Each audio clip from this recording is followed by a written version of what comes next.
Hey Bex, what were Hello. you doing? What were you studying for this movie? I was studying Fortnite, You the world famous Battle Royale video game, right? Welcome everybody. This is the We Know Kino podcast. I am one of your hosts, the Spooky Memes, also known as Sebastian. With me is Bex. Introduce yourself. Hi, hello, bonjour.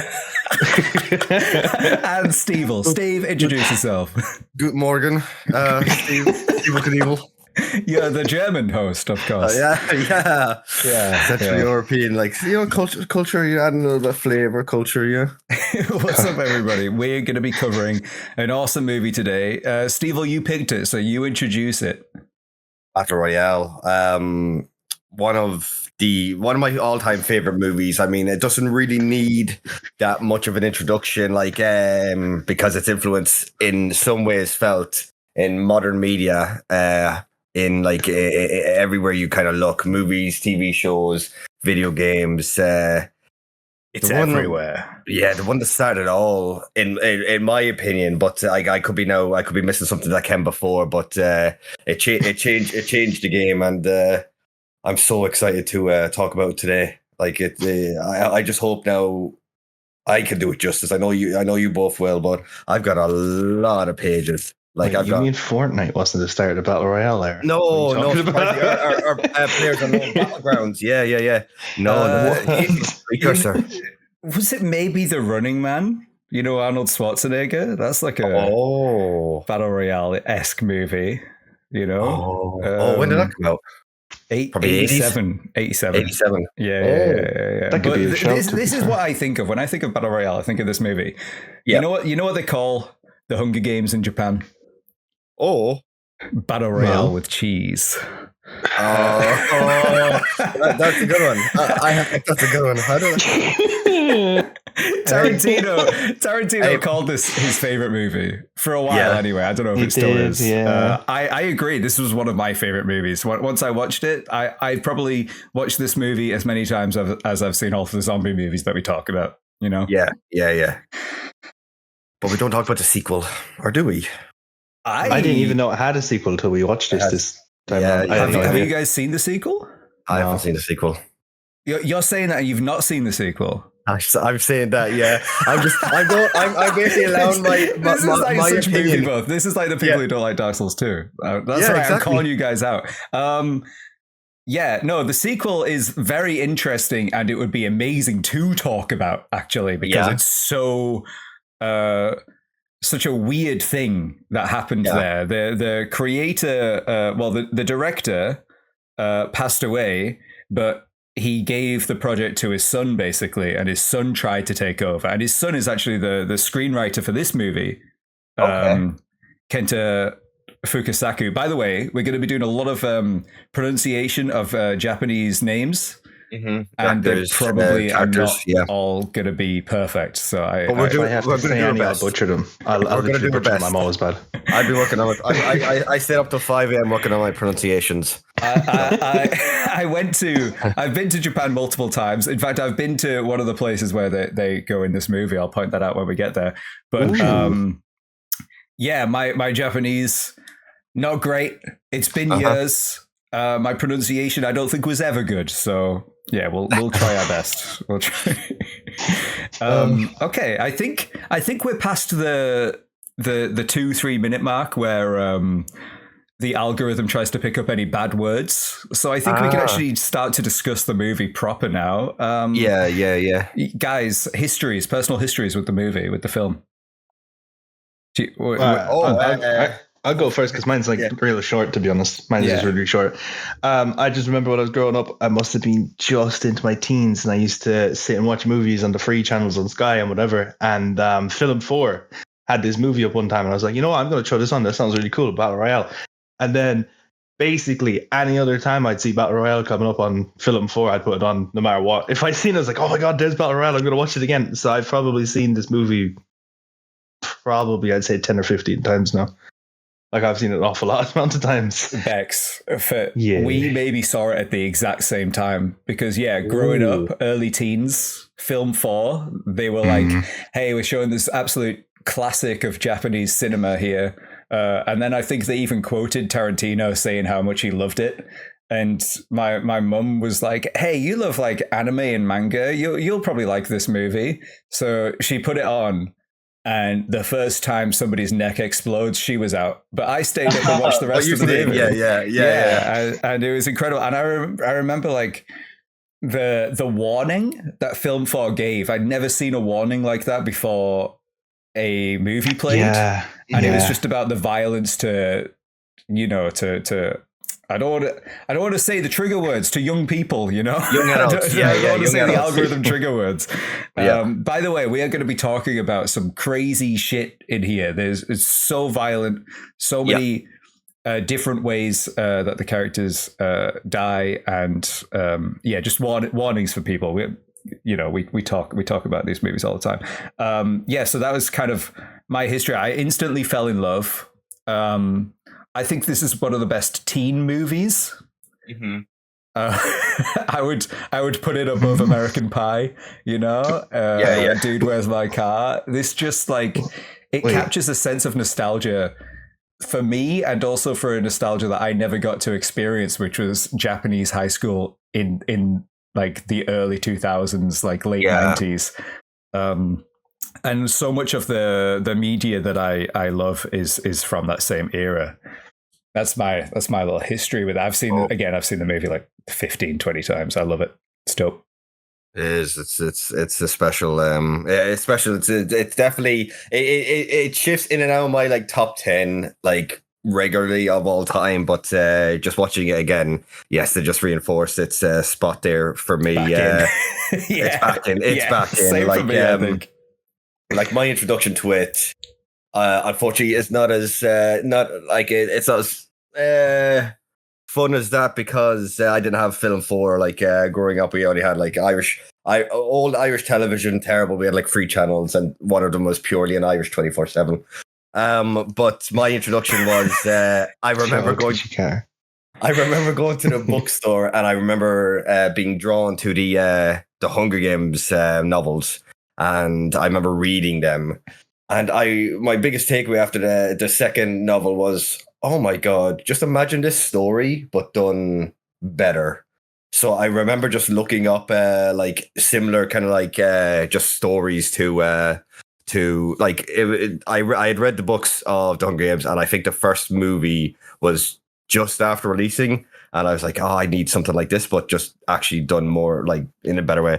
No disrespect to any Hunger Games fans out there, but yeah. So I remember you can enjoy both, but we also have our own opinions.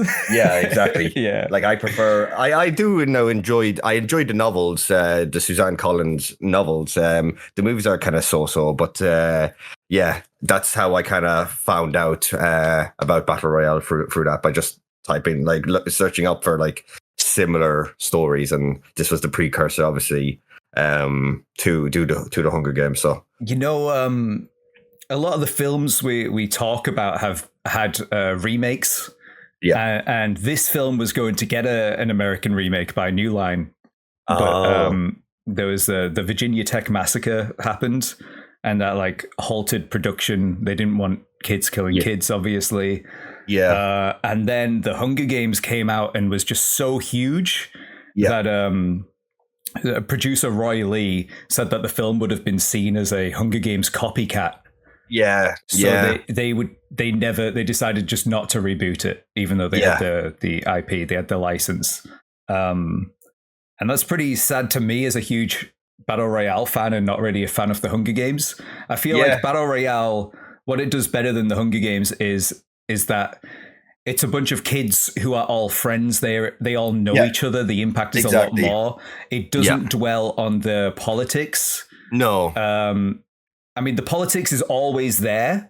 It's not telling you like this boring backstory of how we got here. The movie itself, we're going to get into it. It's very fast, and it just throws us into the action, and we get to see how these once friends become enemies, or like it is a story of friendship and friendships, and I think it's way more emotional to me because of that than the Hunger Games, and it's they're killing each other, even though there are danger zones. We don't see any kids die to the danger zones in this. No. Whereas, like, yeah, it's not the environmental things that are just knocking people off. You know, it's people against people. People against people, friends against friends. You know, like schoolmates against schoolmates, sort of thing. It like you said, the pacing just never. As soon as that, like the opening title scene hits and like Verdi's Requiem starts blaring like from just like into your eardrums. That's so amazing. It's whenever I think of this movie, I think of that song with the water hitting the rocks and the Toei symbol coming up. You know, so badass. This movie was made for 4.5 million. You know. That's like an estimated budget, but maybe you know that seems pretty cheap compared to like a lot of movies now. I don't know. Maybe at the time, you know, inflation and everything. Directed by Kinji Fukusaki, like you said. His son then directed the sequel. It's his last movie. His last movie. He made 60 movies. I think this was his 60th. He was 70 years old. This is like, it reminds me of who's the guy who did Mad Max? George Miller.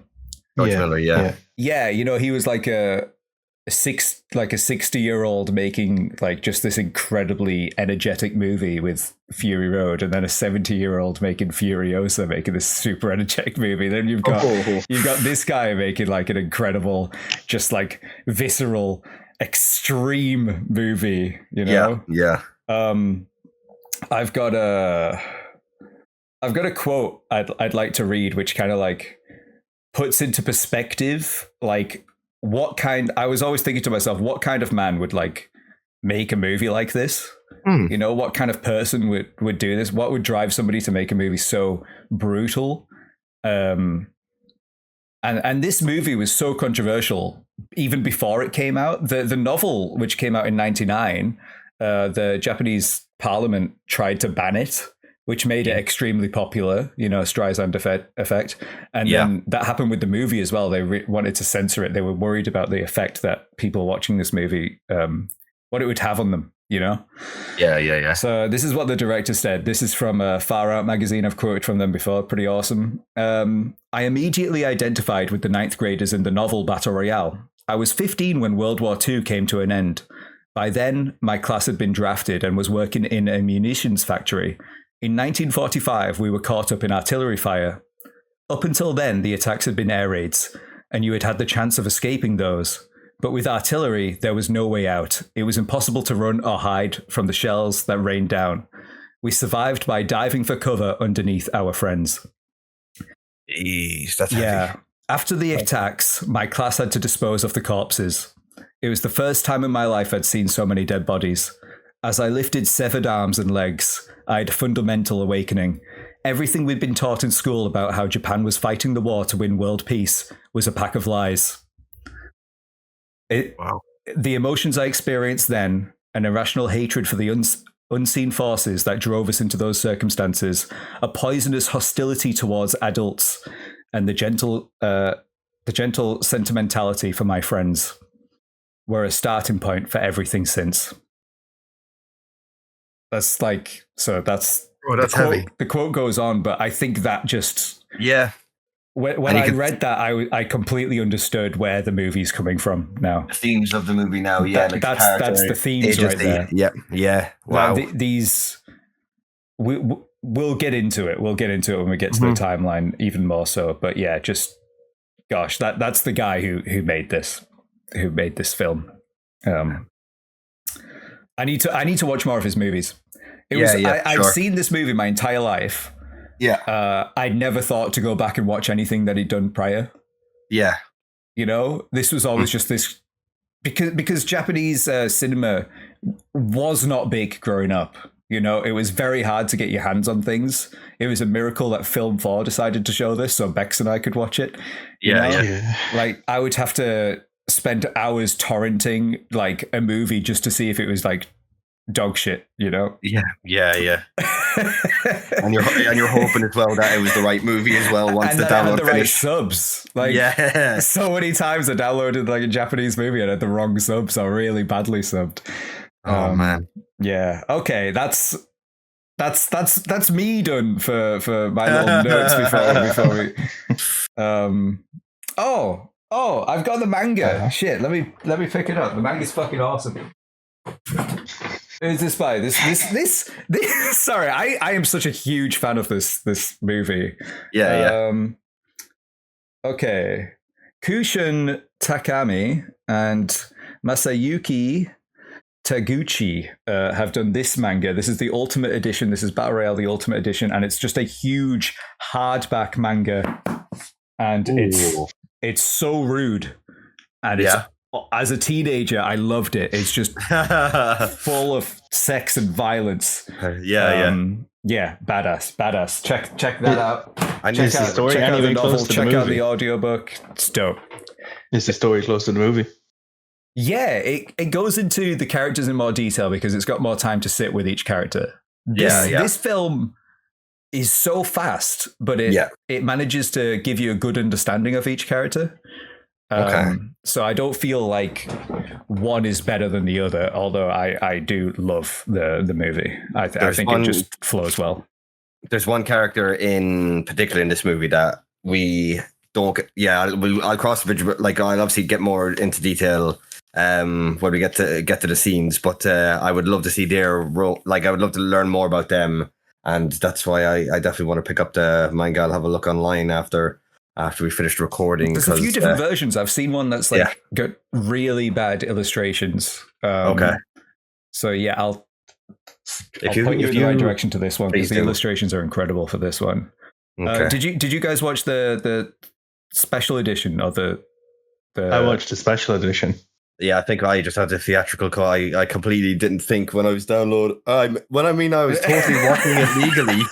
I didn't think of it is one of those harder movies to get though. Like I know on like Internet Archives there is a copy of this again because like just they've never taken it down. So that's where I watched it. And I saw that there was a copy on YouTube as well. I don't know how long that'll be up.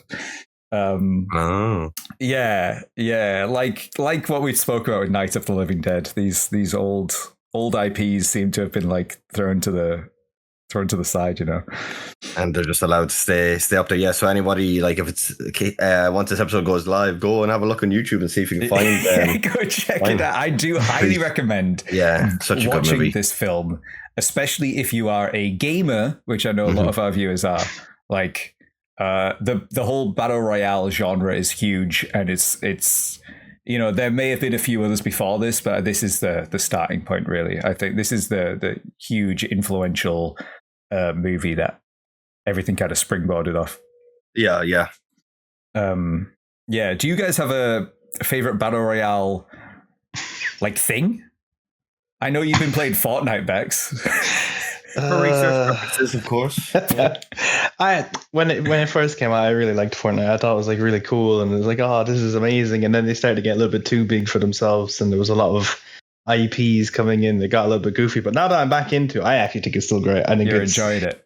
Like if you just shut your brain off and you're just there to play it for what it is, and who I'm playing it with is a lot of fun as well. I think it's just goofy fun, to be honest. It is.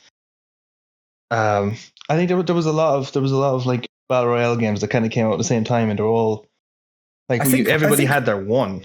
Yeah, you know there was the Armor 2 or Armor 3 mod that did DayZ, and then one of those guys, he Player Unknown went on to make his Player Unknown's Battlegrounds, and I played so much PUBG.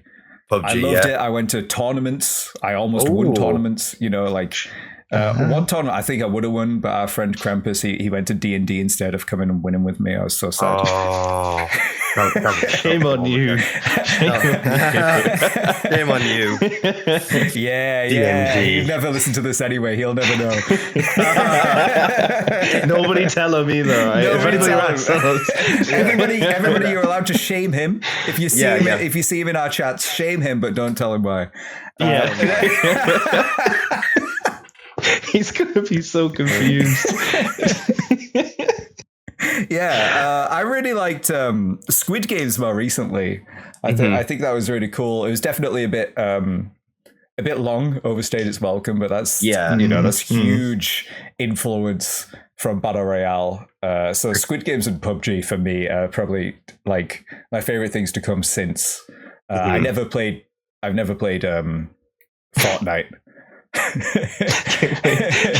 Can I shout out my actual favorite Battle Royale game, please? Go on. The Evil Dead, the game mode that was a Battle Royale game mode that everybody played for 2 hours and said, fuck this thing. Shout out so bad. Shout out Evil Dead. Nugget Royale. No, that's my favorite one. It's like a flash game where you play as a bunch of like chicks and you're having to like dodge saws and you have to beat each other. It's a bit like Fall Guys, but it's really great. It's great. Again, friend Krampus and I have played so much Nugget Royale. It's actually fantastic. I love it. Steve, what about you? I'm born. I guess Warzone. Warzone was a classic, especially just over during Is that Call of Duty or Battlefield? Yeah, Call of Duty. Yeah. It was great. It was great with a couple of like IRL work friends when we're all just kind of like when all the bars and restaurants were shut down. We just got together and played like the hell out of Warzone. It was a nice little distraction from everything that was going on outside. So. Yeah, Warzone would be probably my go-to. Fortnite though, has a moment. I just don't want to go back. If I go back, I know bad things will happen. That's me in Minecraft. If I go back to Minecraft, I'm going to lose my life. In fact, Minecraft actually, when I was in high school, survival games are super popular. Minecraft survival games. Maybe it's just called Minecraft Hunger Games now, but like I played so much of that. That was great. I loved that. That was awesome. See all the examples just there off the top of our heads, like just all influence. We're not even going to the right. We're 20 minutes in. We're over 20 minutes in. Do you want to get to the timeline? Unless you got anything else to say before we get there. No, it's just we have the Verdi's Requiem banger. It kind of goes into detail on what the Japanese economy, what state it's in currently. There's 15%. The unemployment rate is 15%.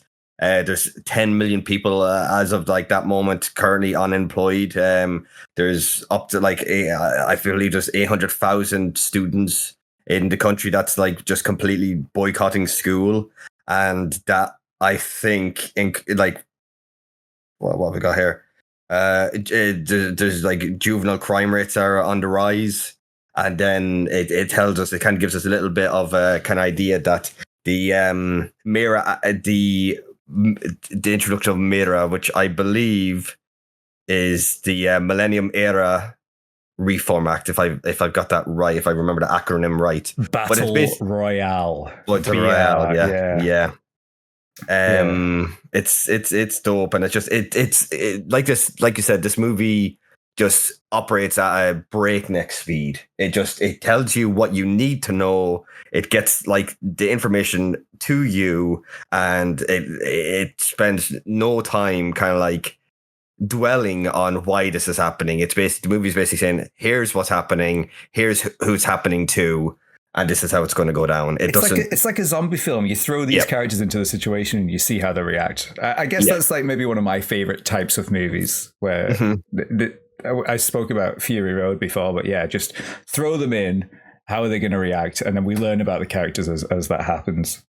And another thing that appeals about this movie, and it's very morbid, but like it doesn't seem like something like this is outside the realms of possibility in some countries. You know, it's like a way of probably controlling the population. It's a way of like, I guess, dealing with like troublesome individuals, because basically that's what it is. It's this act is like is a punishment in a way, because people are going to die. People are going to be murdered by like by friends. Explain what the act is. It's a random class gets chosen to go, and they all have to fight and kill each other. And this is it's a deterrent.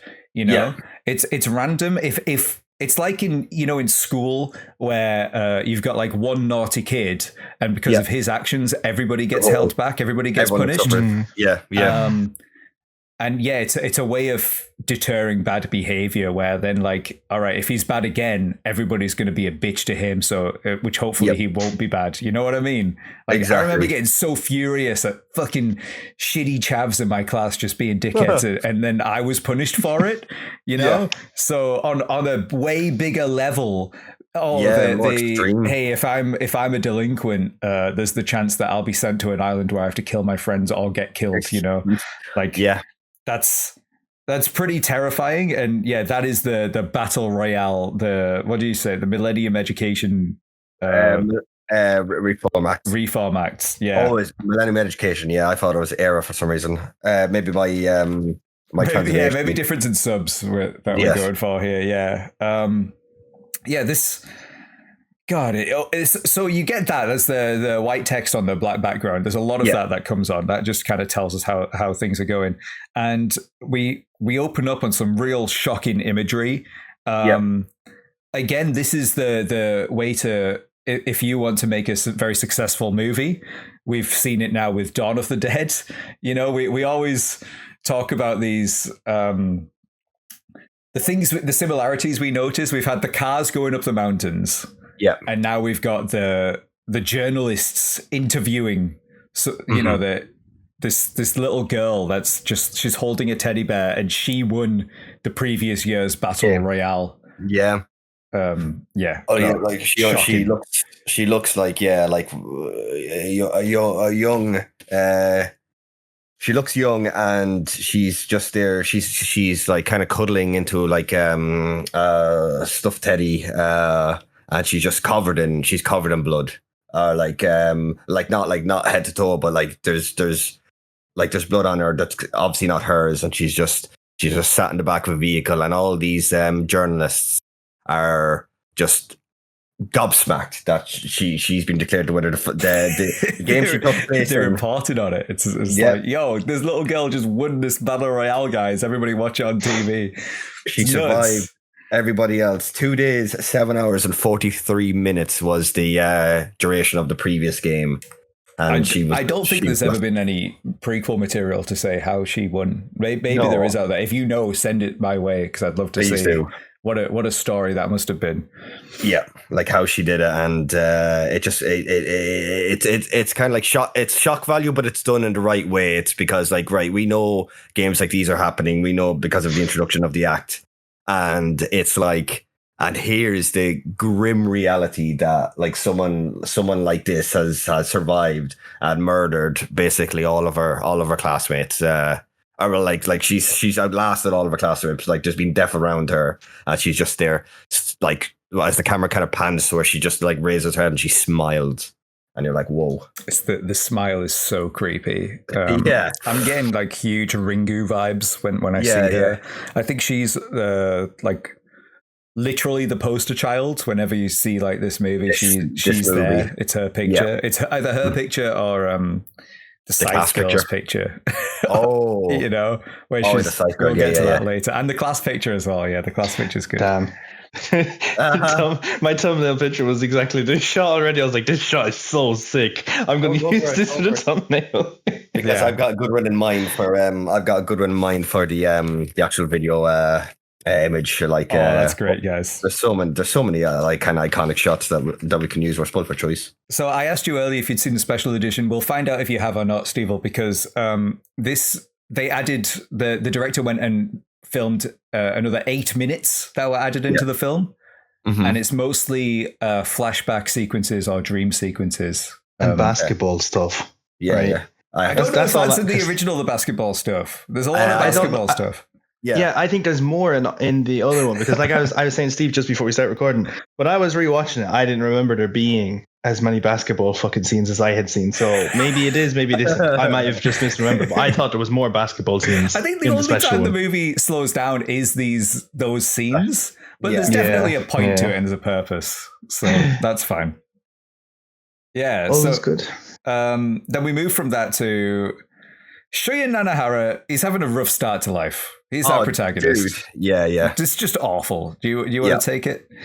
Like his, we're introduced to Shuya Nanahara, like you said. His mum walked out of the family when he was in 4th grade, and then the day after starting 7th grade, he returns home to his apartment, and his dad is just dead. His dad has so his mum is obviously not in the picture anymore, and his dad has taken his own life. And it's the imagery in this movie did like the warning before this at the start that there's depictions of violence like in all aspects and heavy themes. Like this one again it doesn't shy away. It's just I don't even think we're 10 minutes into the movie and we've seen a little girl just covered in blood and now a guy who's hanged himself, and the message that he's written is it's on toilet paper, right? It's on toilet paper. Why is it on toilet paper? It's what I guess it just makes it all the more tragic. It's like that he just you can do it, you can do it. And like coming back from just starting the day you start 7th grade, like it should be one of those like amazing memories, meeting like a whole class of new potential friends, and coming back and just finding your father, you've already lost one parent, and then just the message written on toilet paper. No wonder Shuya reacts the way he does. He just pukes. He just can't hold it together. Yeah, I think I watched this at just the right time, because I think I was around the same age, so like being able to relate to these characters just hit just right, I don't know if I was to watch it for the first time the age I am now, I'd probably be even more shocked that it's happening to school kids, Like that's the thing, like everyone talks about Hunger Games, everyone talks about the message behind that, and that whole story is very politically driven. This movie is just here's a class, and it's just like bad things are going to happen to these young adults, like that are not even in the prime of their life yet. They haven't actually even got to experience the many things that like life can bring you. It's just like they're all like 99% of them are going to be cut down. How old is the class meant to be? 9th grade, so I think that's 15. 15, yeah. I think that's the same as we don't have grades here. Did you guys use the grade system? No, we have years. No. So I think I was 15 in year 9. Okay. Year 10, or maybe younger. I'm not sure. Yeah. Anyway, I think they're supposed to be 15. I think these characters are all supposed to be 15. This would be our 3rd year, right? So our 3rd year, I can imagine 3rd years in our school going off killing each other like this. They're still so small. A school bus bringing us to like a random field down in like the south of Ireland and just letting us all like run free and just murder each other. 14 to 15. I just Googled it, the 9th grade in Japan. Yeah. None of these actors, maybe one or two kind of give it though. I have to say that I think a lot of them look a lot older. There's one guy especially who and it's explained that he's not actually a proper student anymore, but my guy is like, right, he's definitely in his mid-20s. Okay, guys, you say that. All of these guys are teenagers when they filmed. Were they? And there's one in particular. Yeah. Oh, okay. Shuya in particular, to me, has always looked like a 40-year-old. Yeah. And he was 18 when they filmed. He must have been, because he's 42 now, and it was okay. Gosh damn. So he must have been 18. I went on his Instagram. I looked him up because I was like, what does this guy look like now? He actually looks his age now. Okay. He's a very handsome guy. He looks fantastic, and he looks like he's continued to work. I loved him growing up. He was Light Yagame in Death Note. And Shuya Nanahara, two of my favorite characters from Japanese media growing up, so that was awesome, and he was in a bunch of other cool movies as well. He's dope. I've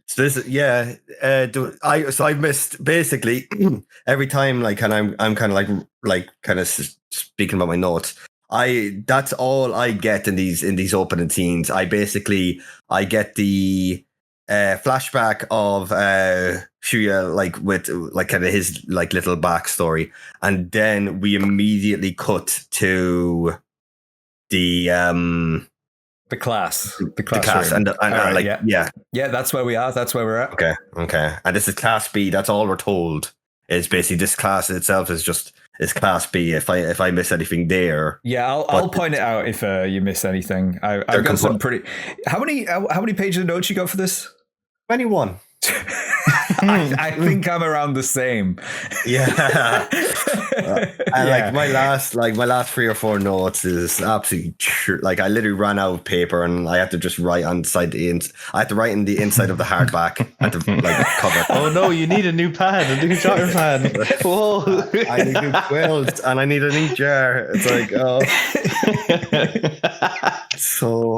my hand is so cramped. It's awful. It's a sad. I'm so unused to writing over typing now that if I write for like 30 seconds, I'm getting cramp in my hand. That's how bad it is. Fact. Anytime I need to sign my name in something, it actually looks like somebody else is doing it for me and they don't know how to write. It's so bad. Oh, so I'm just trying. That's why I'm trying to just kind of like maintain that. So, but yeah, this journal is nearly full. We've done 6. This is our 6th episode now, and this journal is nearly almost full. And it's it has 144 pages, by the way. Damn. A4, and it's almost full. My God. And yeah, it's not going to stop anytime soon. The cramps are worth it. But we're at it. We're out here. Me after dodgy takeaway. And Nando's, just like the cramps are worth it. The pain is worth it. So the compulsory education is coming to an end. This is class B, and we just the way I have my notes here now is there is a flashback of we're introduced to our teacher and somebody other class, but I don't know whether that scene takes place after that flashback takes place after the bus. Because it's before the bus. Yeah, okay, perfect. Yeah. So we're introduced to somebody. We're introduced to. Is it just a single character? Two characters we're introduced here. Introduced to Kitano, the teacher. Kitano, right? And Noriko has come to class and she's like, "I'm so sorry, I'm late," and then she realizes nobody else has shown up. So Kitano, played by the legendary Takeshi Kitano, who my first introduction to him was in the Yakuza series, which is fantastic. But his influence and his what's he the was word? known as Beat Takeshi as well when he was a comedian. You know, this guy is fantastic. He's directed, he's starred in, he's been a voice actor. You know, he's renowned in Japan and beyond. Like even to the West, us Westerners. He's got this iconic look to him because he had a stroke and that paralyzed half of his face. Mm-hmm. And even though half of his face is paralyzed, it's still so emotive and there's so much emotion in everything he does. There's that famous picture. If you ever Google him, you'll see it's like him shooting himself in the head. I think that was his comedy bit. I'm not 100% on that anyway. I'm definitely going to be looking into his movies now after seeing this. He is, and he just looks like a scary dude as well. He just like he plays this character so well. So he's the teacher. He's our teacher of Class B, and then we're introduced to the wonderful Noriko Nakagawa, played by the fantastic Aki Maeda of Linda fame. I was going to point this out to you. Yes, she's the drummer in Linda. Dude. I was watching it and I'm like, I recognize her face from something I've watched recently. Dude. And Linda is one of those movies I go back and watch like once a year. It's my favorite slice of life movie. Big recommend. It inspired, like this movie inspired the Battle Royale genre. Linda inspired so much slice of life, coming of age, Japanese teen dramas, like where you gotta go get in your band, like in Haruhi Suzumiya, you know, just it's Duna Bay, you know, it's the best. Bex, have you seen Linda? No. You gotta watch Linda. Everybody watch Linda. It's incredible. I love it. It talks to so many teams of like coming of age, joining like the whole, we've all been there, like going to a new school, being kind of like an outsider sort of thing. She could be the same character if her class didn't get picked for Battle Royale. Exactly. I mean, my headcanon is, I'm not going to spoil, but my headcanon is that the movies could actually take place in the same universe. Like, I am so happy that you found that as well. That is so great. When I googled it, I was like, actors that have been in both. There was 2 others as well, but I couldn't find out their Linda counterparts. They may have just had small roles. One from Battle Royale 2 and another one from this movie. But yeah, she's the drummer in Battle Royale. Yo. She's incredible. She's so dope. From the band Paron Mao. What was the band called? Yeah, I can't remember. Yeah. So Linda, slice of life. A bunch of schoolgirls. They want to start a band for their end of school show that they're putting on, and it's just a very beautiful, heartfelt story about friendship. And the music absolutely slaps. It's incredible. I love it. It's so great. It's like it's the Blue Hearts. It's punk music, but sang by Japanese schoolgirls. It's so good, and like Bae Donna, like all 4 of the main characters, Aki included, but like it's Bae Donna is just a treasure, an absolute treasure. She's the best. She's the best, and she's Korean. And she's coming over and she's got to sing in Japanese. Oh no, so they sing in English. No, it is they do sing in Japanese. They do speak in She's having a tough time, and she's just so lovely. And that's the movie that made me fall in love with her. And then seeing her years later in Kingdom, I was just like, wow. Oh yeah. Oh man, fuck Netflix for cancelling that. But yeah, we moved. Okay. Gush over to do it. If this is your first episode of We Know Kino, we're 5 minutes in and we're like 2 minutes into the film. This happens. We digress. I hope it's all still enjoyable though. Thank you. We deep dive. We don't just go point A to point B. We're off there like down at like point X and like over to point R and everything like that. And then we eventually come back. You know. What was that? I know. I said point A to point B. I meant to go A to Z. I thought I was like, right, we're skipping a lot of the alphabet. Do you guys say Z in Ireland? It's different. It's like everywhere else. You kind of say Z different things. So I'm Z as well, but loads of people I know say Z. But I grew up watching the Power Rangers, so I say Z. You know, Lord Z. Yeah. Zed's Dead Baby. World War Z. I've got the novel here somewhere. That's a good book. I've got the novel as well. Yeah. So like, maybe we'll cover that movie at some point. ZZ. Yeah, I flip between 2, but where were we? so nobody's showing up for class. Nobody's showing up for class. And so Kitano and Noriko, we may as well leave, right? And as Kitano's on his way out, fucking Nobu, the knobby kid. The little jester, the class clown just stabs him in the ass for some reason, and then runs away.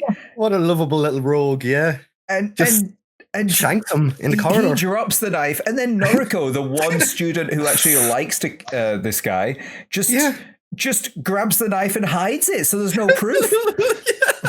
She says something very weird about the knife later on. Which we'll get to that when that time comes. It's so I don't even know if I wrote any notes about it because it's just so weird. But their whole kind of back and forth, their whole rapport, like Kitano and Noriko. It's a strange one, but she just hides the knife. Yeah, the guys just committed like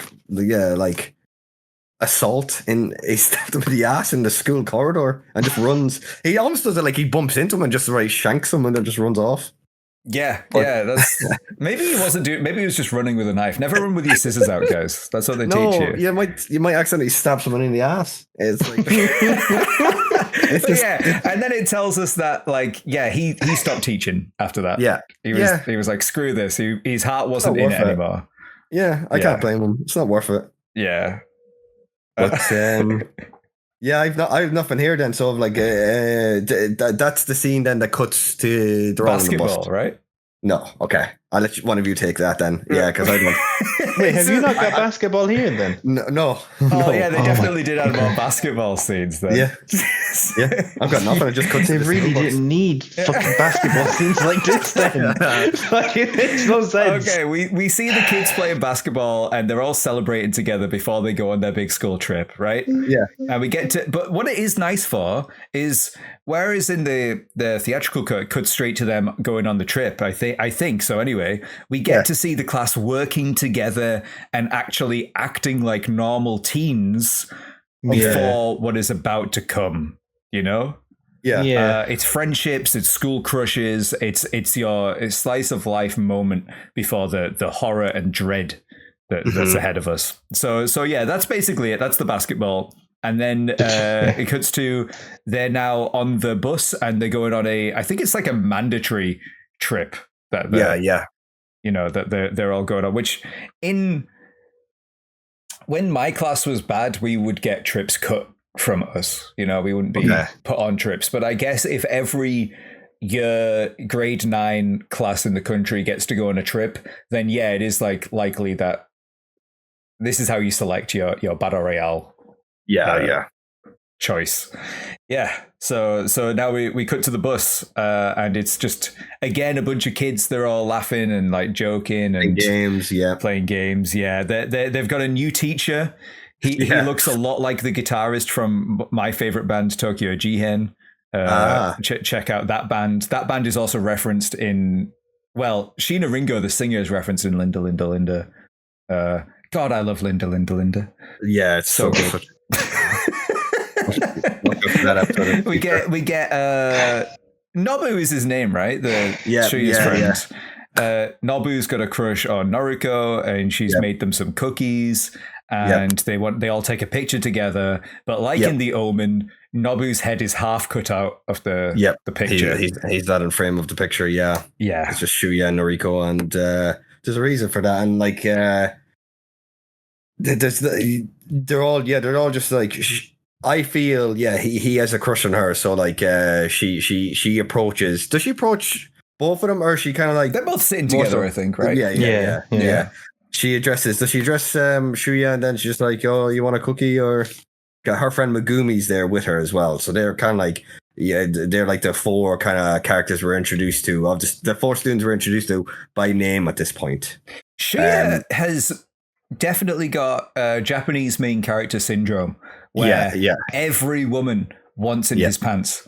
Yeah, and every girl. He's oblivious to it. Yeah, and he's oblivious to it. But like, he's got harem protagonists. Energy. He's got big harem energy.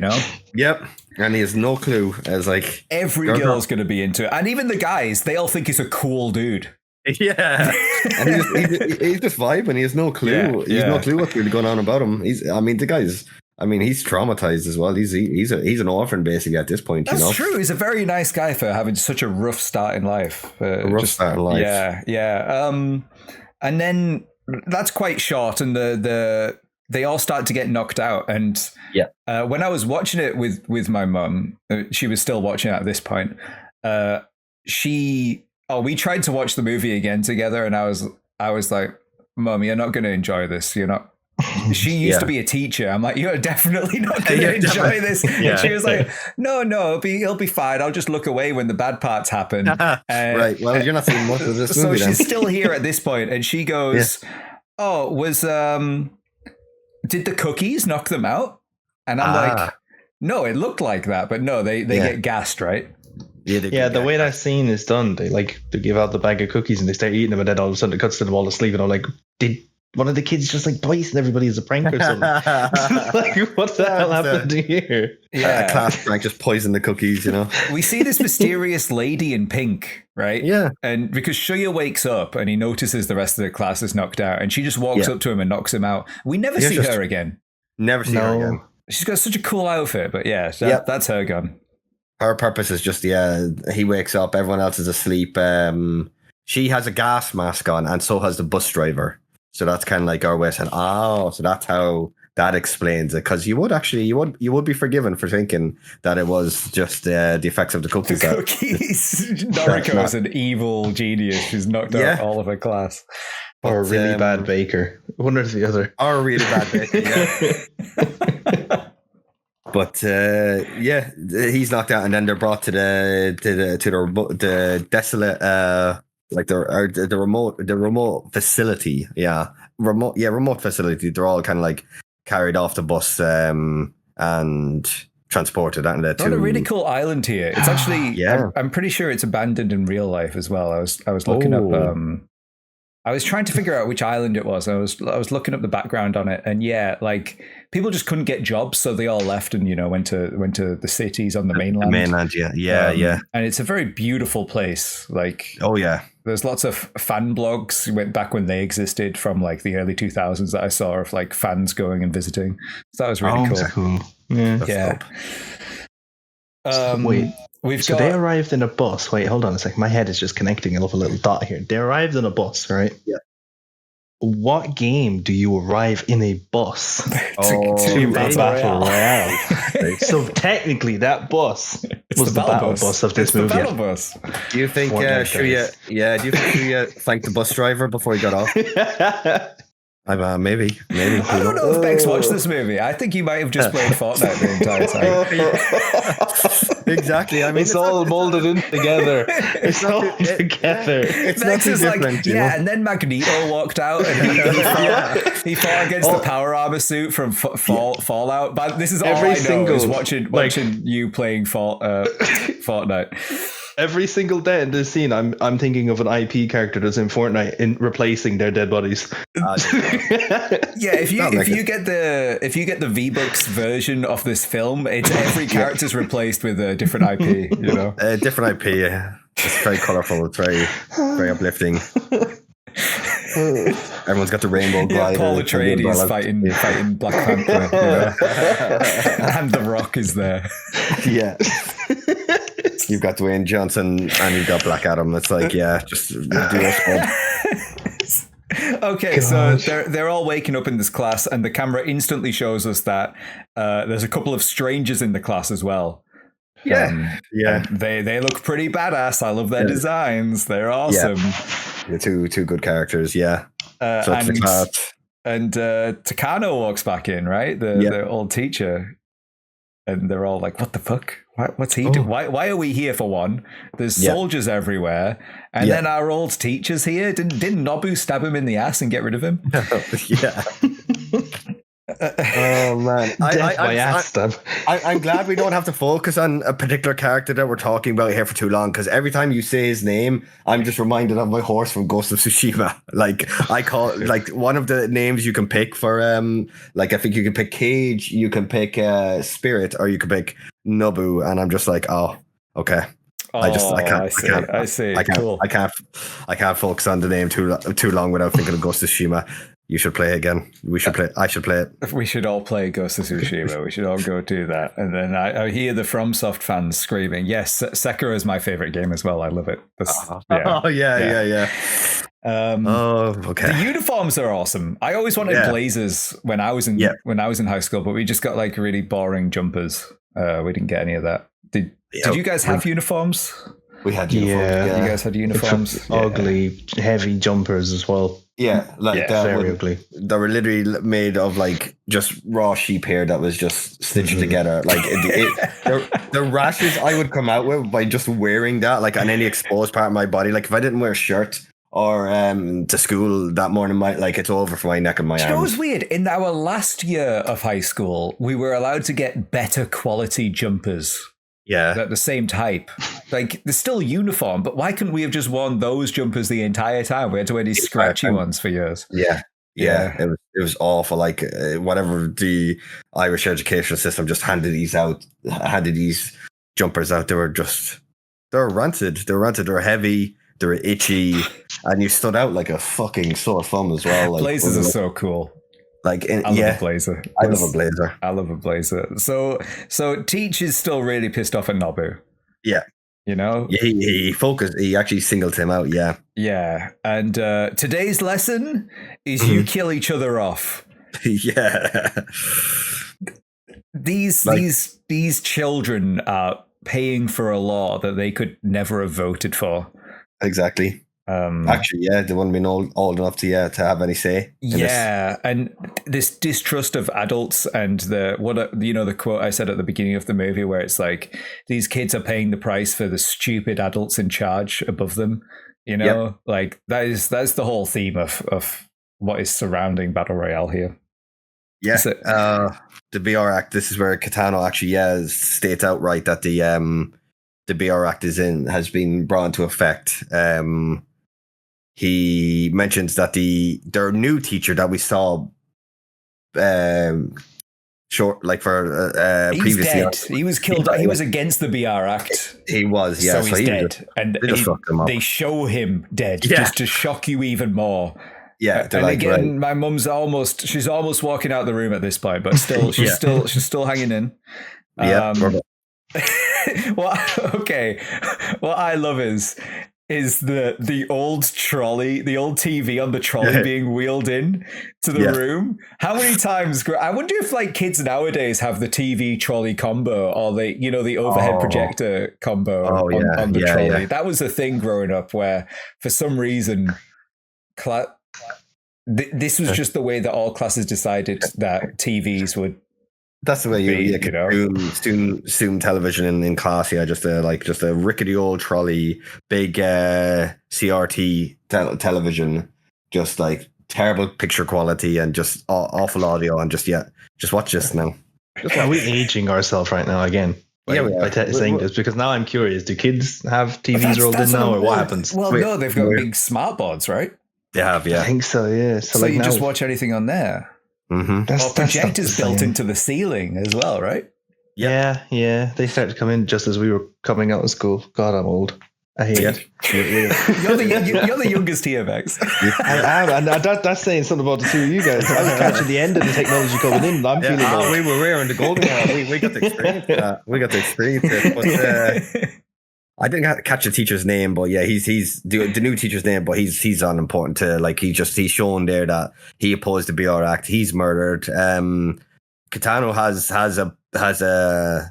a bone to pick with Koninobu is his full name. Okay. And he basically he dresses him down, not literally, by the way. It's a terminology. He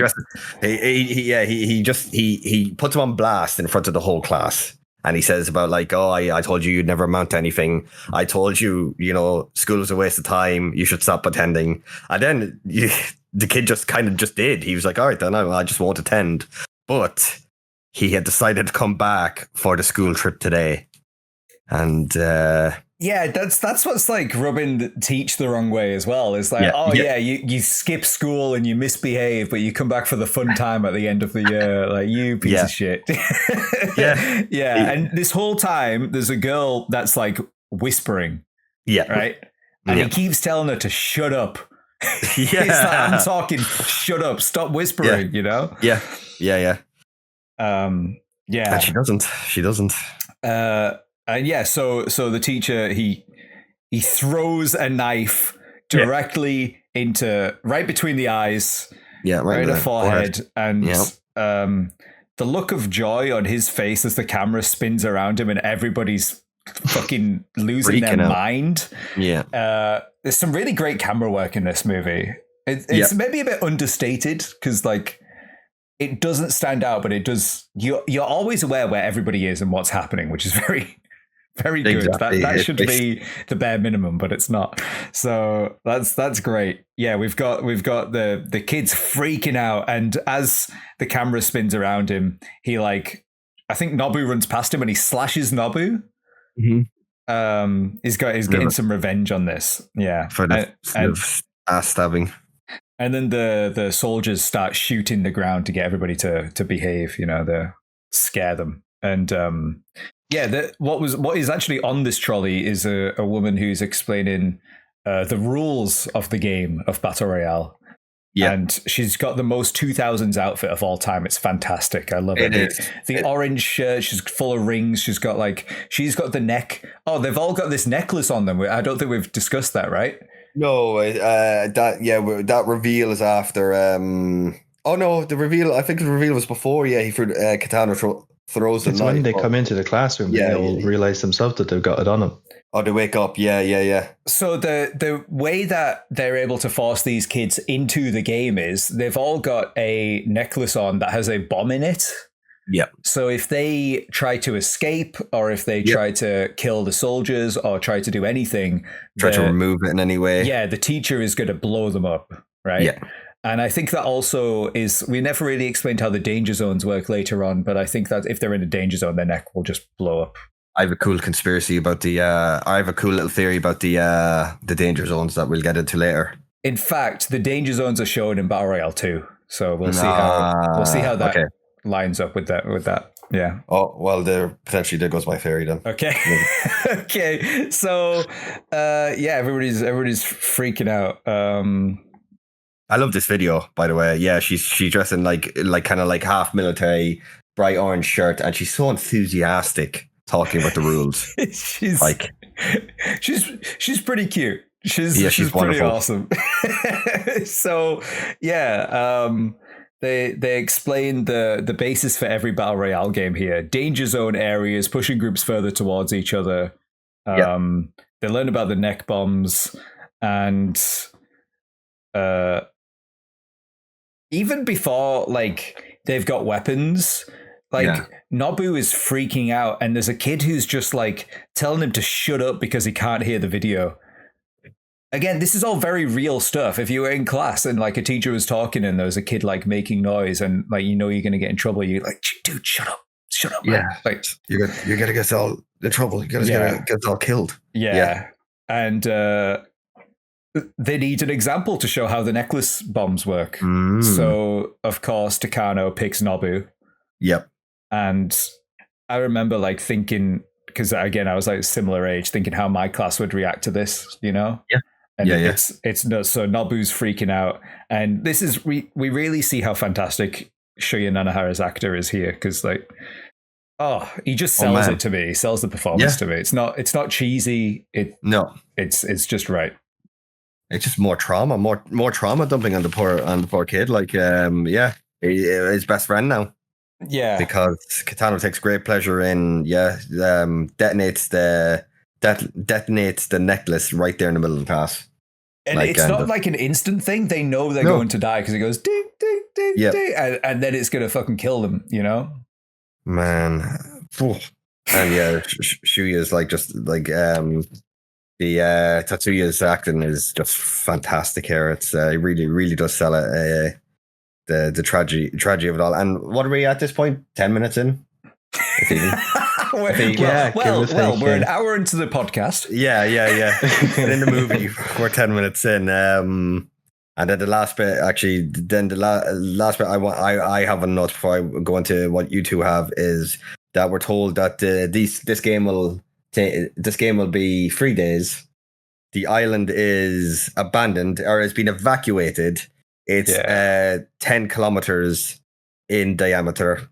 There's going to be updates every 6 hours? I think so. I think it says 6. Yeah. 6, 12, and then 6 again, I think. And the random danger zones will be active throughout the day. Days. Yeah. So Motobuchi asks, if I survive, can I go home? Mm-hmm. And teacher says, sure, but only if everyone else is dead. Yeah. So, okay, right? And then Mimura asks, how were they chosen? And he says, by random selection. Yeah. He goes, why are you doing this? And then Takano says, well, it's your own damn fault. You don't respect adults, do you? That's fine if you like, but don't forget, life is a game, so fight for survival and find out if you're worth it. Yeah. Dude, just dropping bars. Yeah, there's a few quotes. It's so good. This is where I wrote my notes about, like, when there's a shitty kid in school and he gets in trouble and the whole class has to get in trouble because of that. And this is what society's doing. Like, if they're being shitty, the whole class is having to take the punishment, Yeah. If I misbehave, I could get in trouble. If others do, I could get in trouble. I better do my best and also stop others from getting in trouble. This is how you control large groups of people with the threat of like anybody could get it. Exactly, like the mistakes of one will cause consequences for all or something like that. It's like that's what you do. So then the trolley full of supplies is wheeled in. And each kid gets like a bag of supplies, and in each bag is a random weapon. Yeah. And they all leave the classroom one by one, boy, girl. And it's really cool because each character gets, until we get to Shoya, who's our main character, each character gets a little, like, almost like an entrance, like a introduction. Introduction, right? It's even if they're not important, or even if like we're only gonna maybe see them like once or twice more in that movie, they're given like names, identities, and we see how they all react. The first kid is the big nerd, and he's like sniveling, and he's just he's a real piece of shit, it turns out, and he doesn't take anything for him to turn against his classmates. Yeah. So he runs out, and I always thought if you were first and you got like a machine gun in the bag, you could just stand at the entrance, and everybody who comes out, you'd instantly take him out, right? Yeah, because the game, before we go any further, it's because that the game has started now. So it's all just... Yeah, one kid does this. He doesn't have a machine gun, but he does that, right? And some are very easily turned into murderers, and some aren't, Surprisingly, you could see what, again, it talks on the themes of, that's why I enjoyed the Purge movies for so many years. They were kind of guilty pleasure, because it's kind of like, if something like this was to happen, that's another similar thing, actually. Yeah, the Purge is very Battle Royale adjacent. It would show you what people are really capable of, like neighbors of yours that you would see like daily on your walks or something like that, or just passing by in the street. It's like, if they had 12 hours to just commit whatever crimes they want, would you be fearing of your life from any of them? If you had 12 hours, what would you do? Yeah. What would you do? What would you do? What's your crime? Go on, what's your crime? Me and Beckham know that, I mean, where we are in Ireland, the centre of Ireland, we're probably, everyone's coming to get us. Everyone's coming to get us. I know that. Have you bad neighbors or something? Yeah. Have you upset some of your neighbors? I'm pretty sure mine are okay. They're like 80. I think I might be okay. They're the most deceiving ones, though. They're the ones that will get you. They've got the old army weapons, Yeah, exactly. Actually, old Hilda, if you can hear me through the wall, please don't grenade my house. Please. It's that's why I just like the theme of this. Yeah, it's just like, right, these are your classmates, these are people you've seen every day, you study alongside, you probably partner up for some subjects and stuff like that, and you don't know really what they're thinking of deep down. And then when they've got when they've got an opportunity here, right, they can kill you. They could specifically, you could get I know back when I was in school, the amount of classmates that would tunnel me, if this happened, I am camp you. I am getting slaughtered within 10 minutes of this game starting. I went to school with a lot of messed up kids, right? We were all class full of messed up kids, and I could totally see some people just going, oh yeah, because there's a lot of kids who like to just hurt people for the sake of hurting people anyway, Yeah. God, dickhead. I'm so glad I'm not in school anymore. If you're listening to this and you're in school, don't worry. Once it's over, and it'll be over fast, you never have to think about it again. Education, by the way, not your life. Education we're talking about. Yeah, that'll be over fast. Not your life. Yeah. Education. Yeah. School is not everything in life. It will feel like it, but it is not. There's so much more to life, and which is a really bad way that school systems do it. It's while you're in school, they treat it like if you're not doing well in school, you're going to fail at everything. And then once you get out, you realize that that's not the fucking case. You have loads of other options once you actually get out, even if you don't do well in school. Exactly. There's loads of branching out little options for everybody. The way I know my school in particular was like that. It's while you're in school, if you weren't doing the sports and you weren't doing well in your exams, that once you got out of here, you're going to be fucked. Your entire life is going to fall apart, and that's not the way that is. Obviously, we don't have this perspective, but in Japan, oh yeah, there's a reason why all media is fantasy or school based, because because it's school is the most important part of your life, and then every story takes place in school. Yeah. Where are we? What's going on? Wasn't it in this school scene? I'm just catching on my note here that we didn't mention it. Before they gave out the bags, isn't it said that after the 3 days, if there's more than one person alive, everybody that's left alive will die? Oh, that's a good point. Yeah, actually, they all have to kill each other. There has to be one survivor, otherwise they all get blown up. I think the Hunger Games does the same thing, but then I didn't like the cop out in the Hunger Games where they just kind of decide. I mean, Hunger Games fans can correct me if I'm wrong here, because it's been a while since I've seen the movie. Do they just decide, no, we're a team? You know? I only watched them for the first time recently. For my first time watching all of them. And there's a couple of moments where in the movie where you'd be like, oh, they're going to kill this person. And all of a sudden it's like, no, we're actually all teaming up and we're coming against the system. It's like, that's kind of boring, man. Yeah. It'd be a lot cooler if you were all fighting and maybe two people were teamed up, like the main two, Katniss and Peter, whatever. They'd stayed together and fought the whole way through. It'll be like, great. But then there's other people that have no connection to them. How do Katniss and Peter survive at the end then? Because they're supposed to kill each other, right? But then they just decide not to. Am I remembering that correctly? Is that not what happens? Katniss becomes too big of a embodiment of the game, and they outplay everybody, and they end up having a happy end. It's kind of shit. The movies drop off really badly. There's one really good one, and the rest of them get bad. In the first game, how are they both allowed to live at the end of it? Oh, they threaten to both commit suicide by eating these poisonous berries or something. Yeah, they need a winner in their world. The higher ups want to have this person to advertise after the game, so they kind of go, no, we're not doing that. We're going to both go, so there'll be no winner, and that'll ruin the whole system that you've had for 100 years or whatever it was. So they kind of just shit all over it. Yeah. Okay. Yeah. All right. Cool. Thank you. Thanks, guys. Back to the good movie. Back to the good one. Most people listening to this, I mean, if they're our viewers, they've probably only seen Hunger Games, right? Because that's the movie that came out. I mean, this came out. I was 6 years old when this came out. Yeah, right? 5, 6. So people younger than us, they probably Hunger Games is their introduction to Battle Royale. That is just a wider IP, like Hunger Games. I remember when it was coming out, it was fucking huge. Everybody loved it. They were talking about it and everything. It was everywhere. Huge. They just made a movie this year. Bad. Is it good? The last one that came out, or the one that they're making that's coming out? Because there's another one coming. So okay, well, I don't.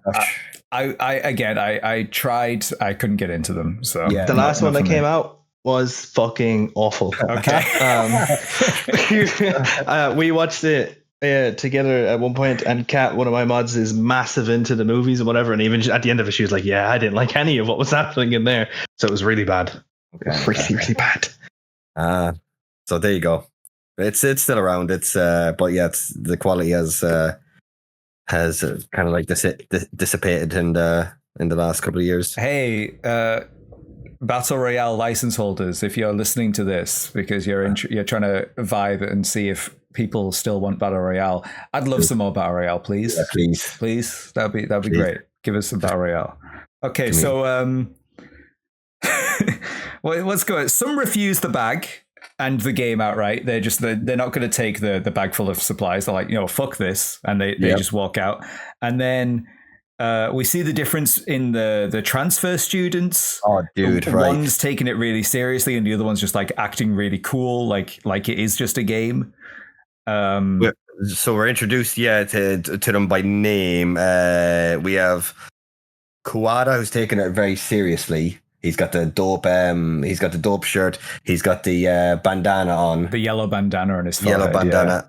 And then Kiriyama, which is the guy. He's got the messy hair. He's kind of in a suit. Well, it's a blazer again, isn't it?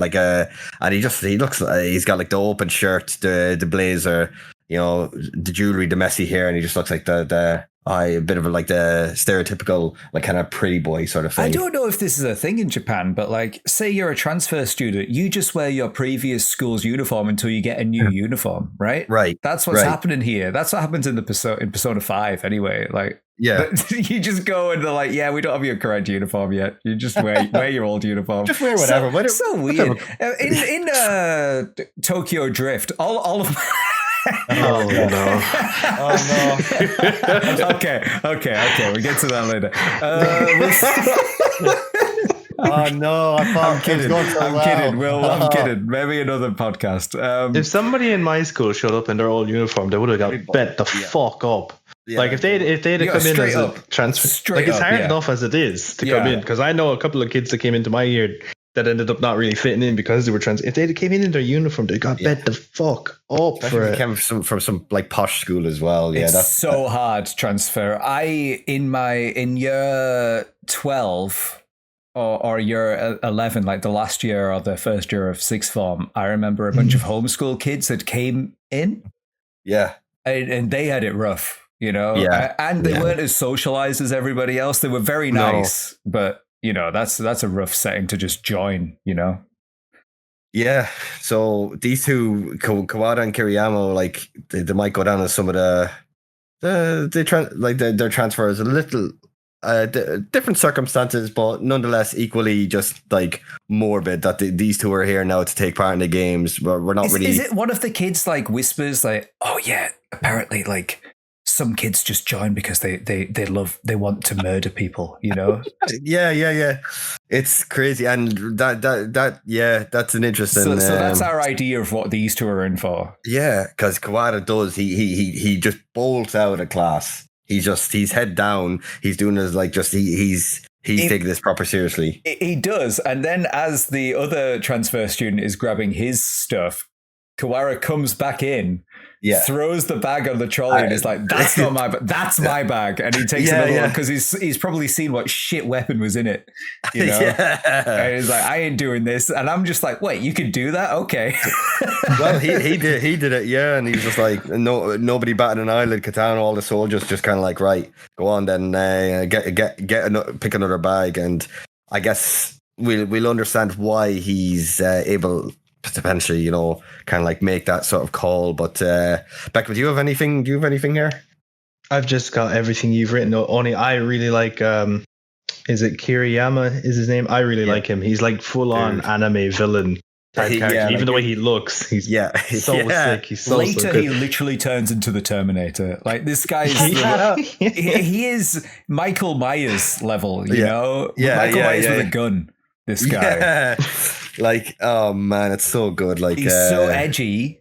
He's second place in the movies. I think there's a very obvious first place female character that shows up later that's just fucking unbelievable. Well, there's a few for me, and we'll see which one. Yeah, we'll get okay. But, so I've not wrote any more notes down on anybody until it gets to Shuya getting his stuff. So he leaves. I have a note here before we get to that one. We've got let me just get the number right. We get to girl number 4, who is Ogawa, and when she's given her supplies, she just throws the bag directly back at Katana and leaves without it. She's the girl that, remember, she gets upset, throws the bag, and then goes, "I'm not doing this," and just leaves. I had that noted down as well. There are some classmates who are like, "Hey, I'll wait for you outside," and you know, things like that, which is really cute. Oh man, yeah. Let's see. That's all I have. Yeah, Shuya leaves and he's instantly in the game because as soon as he takes steps outside, there's a kid walking to him with like a crossbow bolt through his neck. Right? Her neck, it's through her neck, yeah. Mm. And the big kid, the first to leave, he's already begun.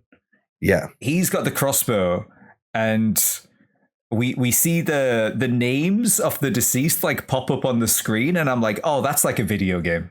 Mm-hmm. So Tendo girl number 14 was our first casualty of the official games.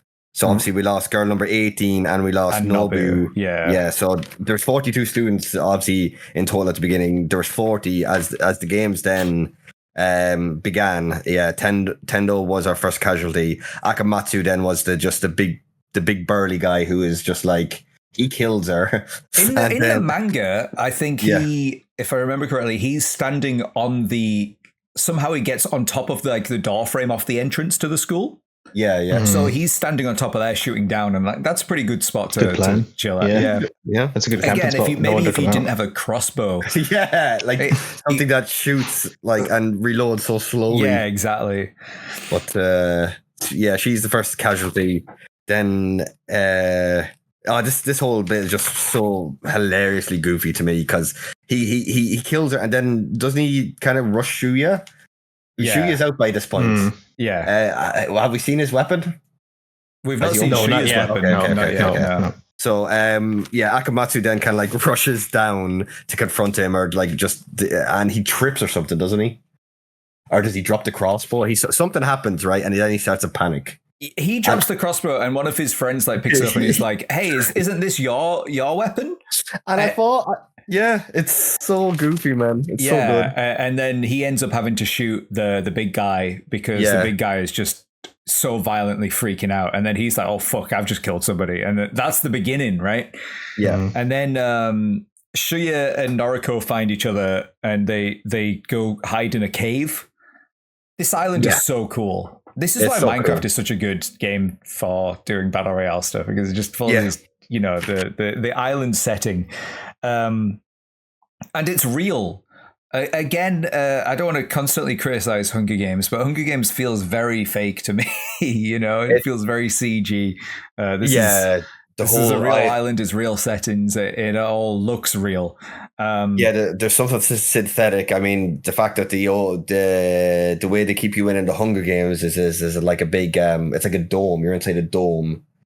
So the sky actually in the Hunger Games, like when you're looking up, none of that is real. It's all right. Well, I'm okay with that as an idea. Yeah. But it's like Cabin in the Woods. Cabin in the Woods, exactly. It's all like a simulation sort of thing. Yeah. But people are really dying. But this is just an island. They've all just been transported to an evacuated island. So we've got Noriko and Shuya. Noriko is the girl that Nobu had a crush on. They check out their weapons from their bag, and they've got binoculars and a pan lid. He's got the pan lid, and it's the cleanest in looking pan lid. You carry a pan with you as well. You can pick up a pan, so that's the reference there. It's dope. Yeah. What shit? I mean, binoculars are kind of cool for scouting. For scouting, you can see in the distance, see far. But if you try hard enough, pan lid. In PUBG, pan lids can deflect bullets, though. So. Okay. I don't think there you go. I don't think that's happening with this. It's a very thin pan lid too. It is. It's very just like. So then in the I don't know if this is in your edition, but we get a flashback to Noriko being bullied by the girls in her class. Yeah. At school. She's locked in the toilets and they're all calling her ugly. Yeah. And then we also get another flashback, and it's Shuya and Nobu, and they're hanging out. They're both in a foster home. Yeah. So Shuya had to go to the foster home after his dad committed unalive, and Nobu was already there. And Nobu's talking. He's like, "Hey, do you fancy anybody? I'm really into this Noriko and Nakagawa girl, Yeah. And he tells him that she wrote him a letter telling him to come on this trip. Yeah, and that's why he's going. And, and this is where I wrote. Here's a fact for Stevel. Noriko's actor Aki Maeda plays Kyoko, the drummer in Linda. We've already got to that, Like poor Koni Nobu, because not only does he get cooked, right, he also gets debated because cooked from beyond the grave.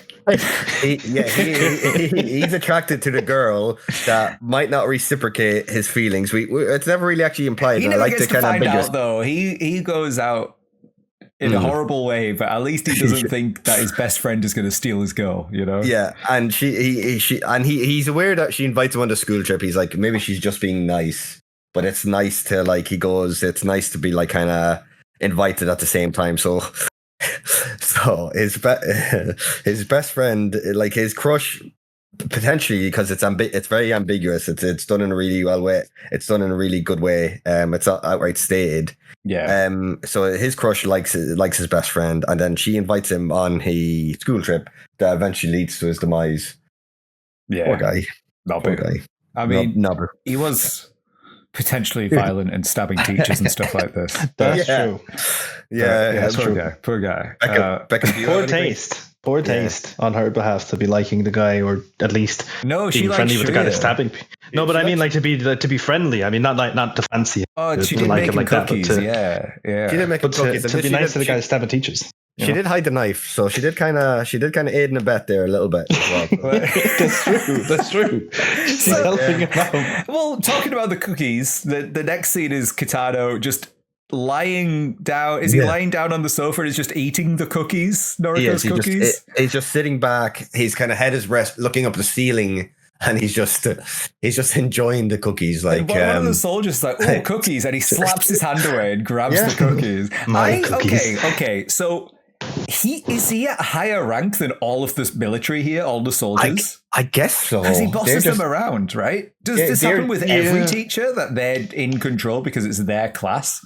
I guess the military is just there to enforce the rules. Yeah, Kitano is there calling the shots. Yeah, yeah. Because at multiple moments, they all like look to him for what to do, and it's like, but by these rules, by mentioning this, wouldn't the teacher that got shot in the head have had more power than Kitano? Then I guess, yeah. No, because he didn't want to do. He didn't agree. Yeah, so no, that's true. Yeah. I think if you don't agree, then you're just out. Then he's a political enemy, I suppose. So like the students that don't agree, right? You know, in their own way, they were saying the students that don't agree still die. So I guess it's the same for the teachers. If you don't go along with this, you know, you're kind of But that mean Kitano then would have been like the substitute teacher that they called in once they shot the other guy. That's true. Part of me thinks Kitano maybe volunteered himself. Yeah, you know, like with the disdain that he has for some of the students in the class, and society, you know, and his own life. Yeah. We live in a society, yeah. It's just like he's got that whole aura about him, and I can't blame him. He got stabbed in the ass. Like I'd hate in class too if they stabbed me in the ass. I'd want them all done too. Yeah. There you go. Beckham, do you have any? Have you got anything here? No. Until we move on to the next scene, you've covered everything here. So we've already talked about the next scene. We've already spoke about how hard it is being an exchange student, you know, a transfer student. Yeah. Coming into a new class. Well, we see this straight away because a bunch of kids team up on the rocks by the coast, and they make the stupid decision of confronting Kiriyama. Yeah. And one of them points he's got an Uzi. Yeah. And he points it in Kiriyama's face. And that is just, again, so dumb because he grabs it, flips it back on him, and then takes everybody out here. Like, all five of them are dead, you know? What was that? What would that used to be called? Halo? Killing spree? Killing frenzy. Killtacular. Yeah. Man's just dropped a 5-bomb immediately just there. Yeah, like he takes out I have their names here. Koranaga, Sasagawa, Sukuta, Numai, and Kanai, I believe, is the see, we did give the PSA at the beginning. There's my first attempt of it. I butchered like probably at least 4 of those. But I tried, you know, I wrote them down and I wanted them to be like these. I wanted to memorize all the casualties because I find it really cool pronouncing foreign names and foreign words, like trying to get the pronunciation correct. It's learning languages is cool, guys. Go do it, guys. It's fun. I get very confused when I'll read a name and then I'll hear them like saying it and it sounds completely different to what I'm reading. So I'm like, how in the fuck is my brain meant to comprehend this? I'm so bad at learning like names from anywhere else that just, if it reads out like the name like Fernandez in Spanish and then a bunch of people pronounce it like Fernange and all of that. And I'm like, but that's not how it's written. I don't understand it. I literally I'm bad at it. When I see the letters on the characters on the page, I'm literally just trying to like say it how my my average English speaking brain like tells me to say it. But that's Kiriyama's killing spree. So I don't have anything else to say about that unless you guys do. About he's just terrifying. We see how scary he is straight off the bat. It's not his first rodeo. He's he's got all of these weapons. Yeah, he's got 5 people's weapons here to just five fresh options for weapons. This is like when I would drop in PUBG, I'd drop Stalbert, and it's just like who can kill who the fastest at the very beginning, and then if you manage to survive, you've now got everybody's weapons, and you're just loaded for the rest of the game. Kiriyama is basically a loot goblin this whole movie. He is actually. He is a loot goblin. He is just searching everywhere, getting like so many resources. Yeah. Now I have a note here about two more casualties, and I think that's the two teenagers on the cliffside. So the two class lovebirds, and they're walking to the edge of the cliff, and the girl is kind of convincing the guy that they should. There's nothing they can do here. There's no way they can win. So let's just go out together. You know, that's Ogawa from the the same girl that threw the bag back. That's one. She's the one that refused the aid from the teacher or from the military. She refused the rucksack. So she's like, yeah, we can't do anything. And man just goes along with it. Man was simping hard. That he was like, right, you jump, I'm jumping, sort of thing. It's. You know how. But then we've all been there. Excuse me. Allow me to elaborate. Right? I haven't. I've never. If she jumps off a cliff, would you jump off a cliff? I mean, right? Okay, no. Yeah. Get into this, please. Of course not. I mean, that's wild. We've all broken hearts. We've all crushed on people real hard. You know. Exactly, and at that age, you're like. I don't know. I definitely started checking out a lot of bands just because cool girls in my class were into them. And exactly. Like so. Like at that age, you're thing, right?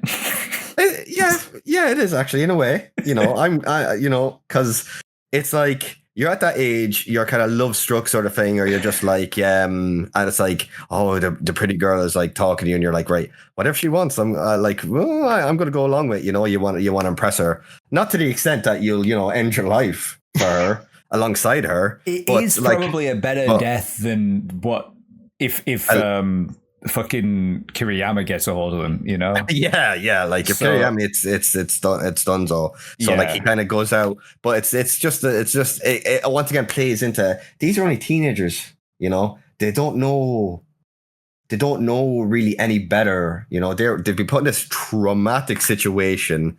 They've been told that the only way to survive is to be the last one standing.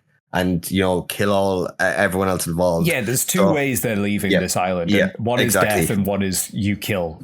Right? Yeah, exactly. And these two, like Ogawa, didn't want to. Obviously, she refused the rucksack, and now she's convincing this guy. This guy's name is Yoshimi. He's wailing, and he's upset. He doesn't know what to do, and she's just like, right. Now, we're saying that he does leap with her, that's of his own volition. Yeah. So I saw a bunch of discourse on like Reddit, but from years ago, because people were talking about this movie years and years ago, about how like, hey, it's easier if rather than killing yourself, why not just go hide in a corner in a bush, on the edge of the map and just, just try and outlive everybody that way. And in video games, that's a viable option. Although you won't have all of the sick loot that Kiriyama's going to have. So by the time you get to the end, if he's still alive, then you're kind of screwed. But that's an option. But in this, it's not like a blue circle that you can kind of just chill around the edge of. The military will just make that area a danger zone and force you into bumping into somebody, because we find out later, but they've got the necklaces with bombs on them also have GPS trackers built in. Yeah. So we've got the two lovebirds, and then they take their own lives, and we've had like this slasher brutal murder, and then we've almost had this Shakespearean suicide together. There's romantic, and 31 to go. So. We've already got, what's that, 11 down? 42 to 31. Yeah. I haven't wrote this down for every one of them, but if you guys have, whenever they jotted it down, whatever number was left, I took just in case. Great. So we then cut to Megumi, and she's in like a shed, and she's looking at pictures of her classmates. So again, we've seen a character, and we already know like what her deal is, that she's nice, Yeah. Oh man! Do you guys want to take on this, because this is so cool? She's checking out. So Megumi, who is Noriko's best friend, or her close friend, they were the ones on the bus together. They've been separated. They promised to be up again outside. She's on her own. She's in like a shed. She's got like is it a flashlight she has? She's looking at pictures, or is it just kind of like they've all got natural flashlights in their back? That's not her weapon. She's checking. Her weapon is actually it's a stun gun, isn't it? Yeah, taser. Yeah, and she's checking out pictures and of her classmates, and then we're introduced to somebody else at the door, and best character in the whole movie. Oh, is this your favorite character? I was wondering if it was going to be Traducer. No. She's mine. Okay, yeah. I think cool, this says more about me. These two are two of my favorites, and Mitsuko is. Oh, she's so badass in the manga as well. You gotta check. I've got to show you guys how she like the character design in the manga is just epic. She's so dope. Yeah. So she walks in and Megumi's like, "Who is it?" And she puts her flashlight under her face. Yeah. And smiles, and it's so freaky. What an entrance. Yeah. Yeah, you instantly know that what this character's about as well, you know? You're feeling that energy from her. You're like, oh, okay, I'm concerned about her. But she kind of like small talks, doesn't she? She initiates small talks with Megumi. Well, I got a little personal story to tell here, if you guys will allow it. Megumi tells her, "I was never friendly with your group, but you're okay." Yeah. And she's like invites her into the shack. And I remember when I was in primary school, a bunch of my friends for some reason decided that they were going to go fight another group of guys at break time. And it was these like the other group, they're huge chavs, and they looked dangerous compared to us. We were all nerds, right? And it was like the two groups walking towards each other, and people were like on either side were walking up to one another, you know, like putting their faces in each other's faces and talking shit, right? Yeah. And this one kid from the other group walks up to me and he gets really close to me. And I'm like, oh, he's going to start shit talking, right?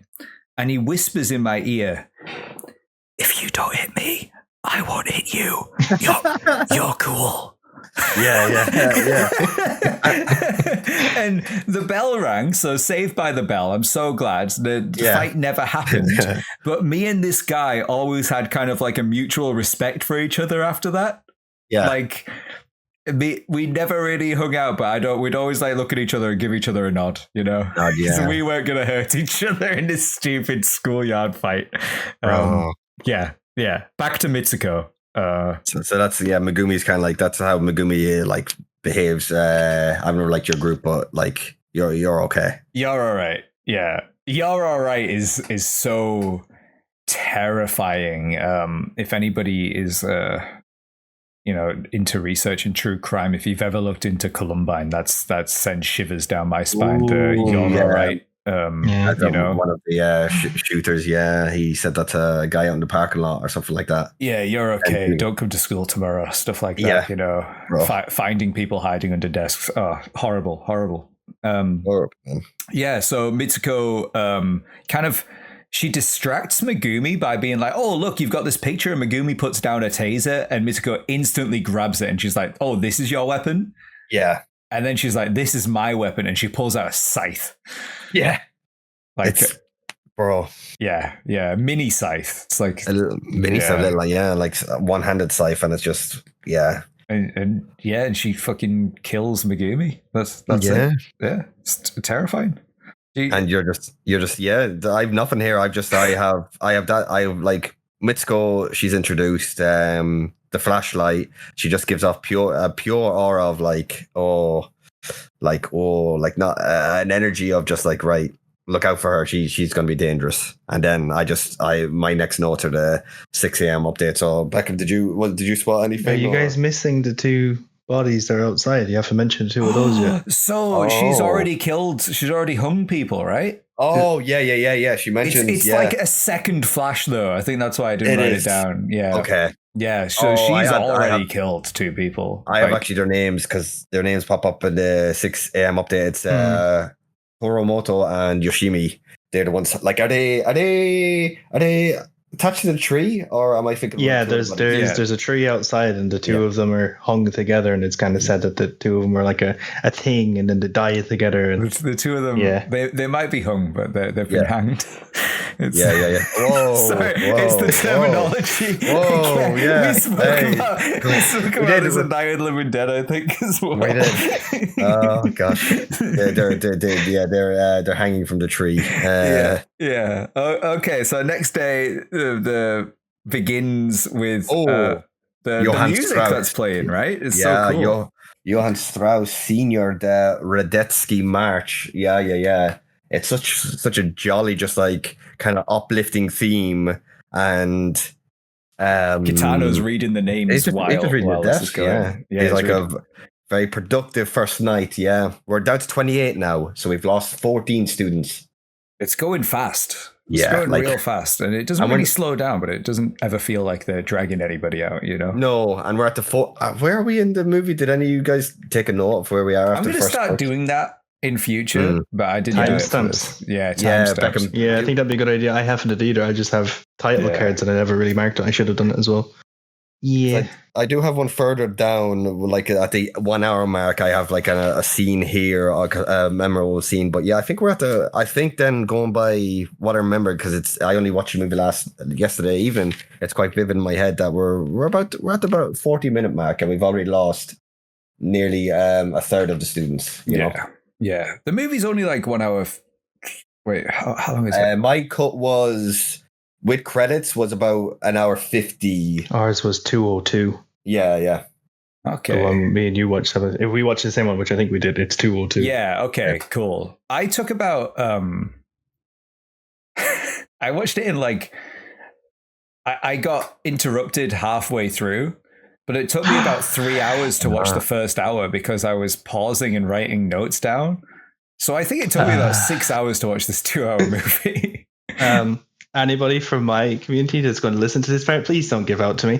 I started the movie at 2:00 last night, and I didn't go to sleep until about 6:30. Okay. Because I kept pausing the movie and rewinding and going back over. Do you know what it is? I'm looking down to write my notes, and because it's a foreign language, because it's Japanese, with like a lot of other movies that we've covered, they've been in English. I'm aware of what they're saying, but I have to read what's going on the screen to really understand. So that's why I'm doing a lot of rewinding and pausing and stuff. I found it like very difficult to keep up with everybody's names until we started to lose a lot of people. Once we started to lose a lot of people, I was able to click in with everybody's names. There's so many like characters at the start and so many names that when I was taking down notes, I was like, is this person connected to this person? I had the cast, so I've got two monitors. I'm watching it on my main monitor, but I had the cast up on my second monitor. Yeah. So I'd always have the names up because it's a bit difficult to keep track of because the cast is so huge as well. Yeah. Danger Zone. Danger Zone. Yeah, it's that Kenny Loggins, isn't it? Kenny Loggins. But he mentions, Kitano mentions that 7 a.m. it's going to be Zone B5, 9 a.m. it's going to be E8, and then 11 a.m. it's going to be F2. It's a good job. It's very basic orienteering, but they've all got these maps so they can mark down where the zones not to go into are. So as long as they know how to read a map, they're all okay, and they all seem to. Mm-hmm. Yeah, the students get around the island okay. Like I know a lot of people in my I did a few orienteering things when I was younger, but like I'm sure like a few members of my class would just accidentally walk into a danger zone and get their necks blown up. Like that would definitely happen. I'd have probably been that student, to be honest. I'm not gonna lie. Or I would have tried to like do the tactic of like hanging around the edge of the island, and I would have probably slipped and fell off a cliff at some point. There's a moment later where Kitano slips. And I'm that wasn't in the script. He just slipped. I read a little blog post from like 10 years ago about this guy who was talking about how all the music in the movie, he does a much better job than me. All the music in the movie is classical, and it's a real like. Again, this is what like the older generation would be into. This isn't the music that these kids are going to be listening to. It's the fight between the youth and the the elders of society again. And in the end credits, it gets very. Hello, Enzo. Hello, Enzo. Hello, Enzo. He's excited. Yeah, the end credits, we have a very poppy song, so maybe there's something to that there. But yeah, sorry, continue. My next notes now, please, again, you two have to kind of like more of the extended cut, but we're back with Shuya, and is he on his own or is Noriko close by? Well, she is. She also, together. Yeah. And is he ambushed now? Yeah, Oki. Yeah. The character called Oki. Yeah, boy number 3. Yeah, the bush camper. Yeah, he's camping in the bush. Every Call of Duty player basically in Warzone ever. Yeah, he's just lying in wait to just jump, and he's got a hatchet. Like he's got all of these things are video game references that have come since this movie. This movie, and that's why I know some people like will probably disagree, and that's fine. You know, the beauty of it, but that's why this movie for me is so beloved personally, and it's so influential just everywhere still to this day. Yeah, it's just. There's so many things. All three of us would have been watching this movie, and people who, if you haven't already seen it, obviously go see it. If you've already seen it, you know. But you look at some of these like scenes, some of these like mannerisms, character behavior, and you're like, oh, that's just like, you know, insert title here of like some beloved franchise, you know. That's just like the Hunger Games. Yes, exactly.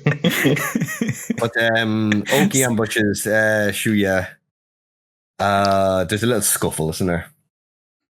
And I think... Sorry, I'm really distracted. Enzo's ran to the top of the stairs and he's playing ball with himself. He's dropping it down the stairs. So cute. It's like, look at that. Like my dog would play ball and he'd be like lying in his bed. So the ball he'd just be like nuzzling it with his nose. Like he was so lazy. Enzo's literally getting his steps. He's running up and down the stairs like Rocky style, just with the ball. Like, that's amazing. Dogs are wonderful. Okay. Wes Anderson doesn't think so. Anyway, no, he doesn't. If you haven't seen the episode last week, go watch it. Yeah, fantastic, Mr. Fox. Great episode. Fantastic episode. Yeah.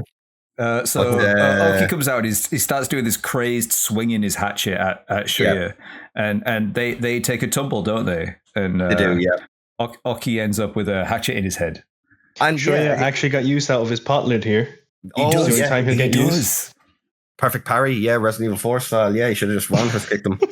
He actually just, he gets value from the pot lid. The main so the two, I would say there's three main boys, right? Yeah. Of like the good guys, right? And they, and not talking the exchange students, they all have kind of like non-attack weapons. Oh, defensive weapons, yeah. So and there's definitely a reason for that. You know, you don't want to give your protagonist just like the ability to instantly kill a bunch of guys, you know. So the exactly. And this is just again so traumatic. They fall down this hill. Oki ends up with his own hatchet in his head, and Shuya's like, "Are you okay?" And he's like, "Yeah, I'm all right. I'm all right."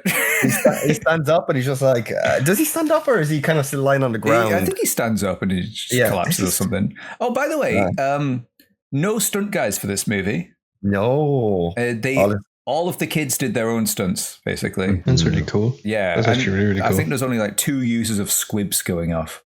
Ah, okay. Yeah. And there's another girl, and I want to name her now because it makes her kind of like, it makes the context of the future scene with her more impactful. So the girl, there's a girl kind of like watching on, other than Noriko after this incident. We don't see that here, right? We don't. Do we see her hiding in the bush as well? No, that's revealed later. Oh, my bad. Never mind. Yeah, it's in the lighthouse scene where we get told that's what was happening there. My bad. So then it's right after Oki meets his demise. He just kind of like he dies because of the trauma. Where then this is Yuko is the name you were thinking of. So Yuko, we can talk about it. Yuko is there's a girl who's hiding in the bush and she sees the tumble, but thinks that Shuya is responsible for killing this kid. So that'll come up later. Yeah. That will come up later. She's a part player due to her beliefs. But then Motobuchi, which is the student at the beginning, right? Going back to the classroom scene, he's the one that asks, I believe, if we survive, do we get to live? The big. I call him stupid nerd, but Motobuchi. He's the one that asks about like the kind of like, what does he ask again, Seb? He's like, he's asking like, yo, how do we live? Basically, how do we live? Okay, okay. Are we free if we survive or something like that? I think. If I survive, can I go home? That's what it is. That's the quote. That's the quote. Okay. Well, spoiler alert: he doesn't survive. He's got a revolver. He's got a revolver, dude. He starts busting out mathematical equations as well to try and land his shots. Like, what's happening? He's a big nerd. That's why I call him stupid nerd, because he's talking maths while shooting the revolver and missing all the time. And then freaking Kawada. Yeah. He just shoots. He's got like a freaking tactical 12 gauge shotgun or something like that. It is. Shoots him. But he's kind of doing it to save Shuya, right? He is, yeah. He shoots him, and then they like Shuya and Noriko are just like, oh shit, the fucking transfer student's here. He's got a 12 gauge. He's after just blasting that guy. But they hear Kusaka and Yukiko on the cliffs. One of them has a loudspeaker, like a megaphone. And oh man, the three of them just stop what they're doing and they go to check out what's going on here. Question here then, right? Without knowing anything else that's coming after and them all getting a chance to bond, why doesn't he just shoot the two of our main characters as well right here when he shoots the Matsukai? That's true. Because like we get a reason for him kind of protecting them later on where they kind of get to know each other and they learn about each other and whatever. But in this situation, why didn't he just pop out and shoot all three of them? Yeah. What's this? Yeah, because like all we know of Kawada right now is his name. He's a transfer student. Because of what we know about him is why he's not shooting them now. But why them though? Why those two people? Why does he pick? That's what's just in my head. Isn't he just like, hey, what weapons have you got? And there's like pan-laid binoculars. And he's like, huh. Yeah. I guess after he kills what you call him, stupid nerd. Yeah. I see back. I didn't think of that. It's just on my head. It's like I totally see it now. Yeah, he does have this whole thing of like don't trust anyone, but he is a nice guy, and he. As we find out later. Sorry for going up ahead, spoiling. You guys should watch this movie. Please do. Yeah. It turns out that he has come to defeat the system. Yeah. And killing those two, which he can probably tell that they're not dangerous in this moment. That's not what he's come to do. You know? No. He only killed Stupid Nerd because Stupid Nerd is popping off, right? Yeah. He's spitting at straight algebra. You'll notice that transfer student never goes out of his way to go and kill any student. This guy never goes out of his way to kill any students because that's not what he's about. No, he's not seeking. That's fair. Differently to what we've got an idea with Kiriyama. Kawada is just like, right, he's out to survive for his own reasons, for his own agenda, and he will only really initiate combat when when somebody initiates, when he won't seek the combat. If someone ambushes him or someone tries to get the drop on him, he will retaliate. But he's not. What? In the next scene, we will discover even more about him, which kind of goes along with what I'm saying here. So, Kusaka and Yukiko are on the megaphone and they get our protagonist's attention, our trio now at this point, because they kind of. They form a tentative alliance because they're like, everybody come up here, come up to the cliff, let's all join up, let's all survive. Let's think this through together. They say, and unfortunately for them, the first person up there, because I now I'm going to let you two kind of run with this because I have no to because this scene is fairly just let's think this through together. We can all make it out. We can all make it. Let's join together. We don't have to kill. And And then... So this is very nice. And it's true. If they'd all decided to do this, we find out later that that's probably what they could have done.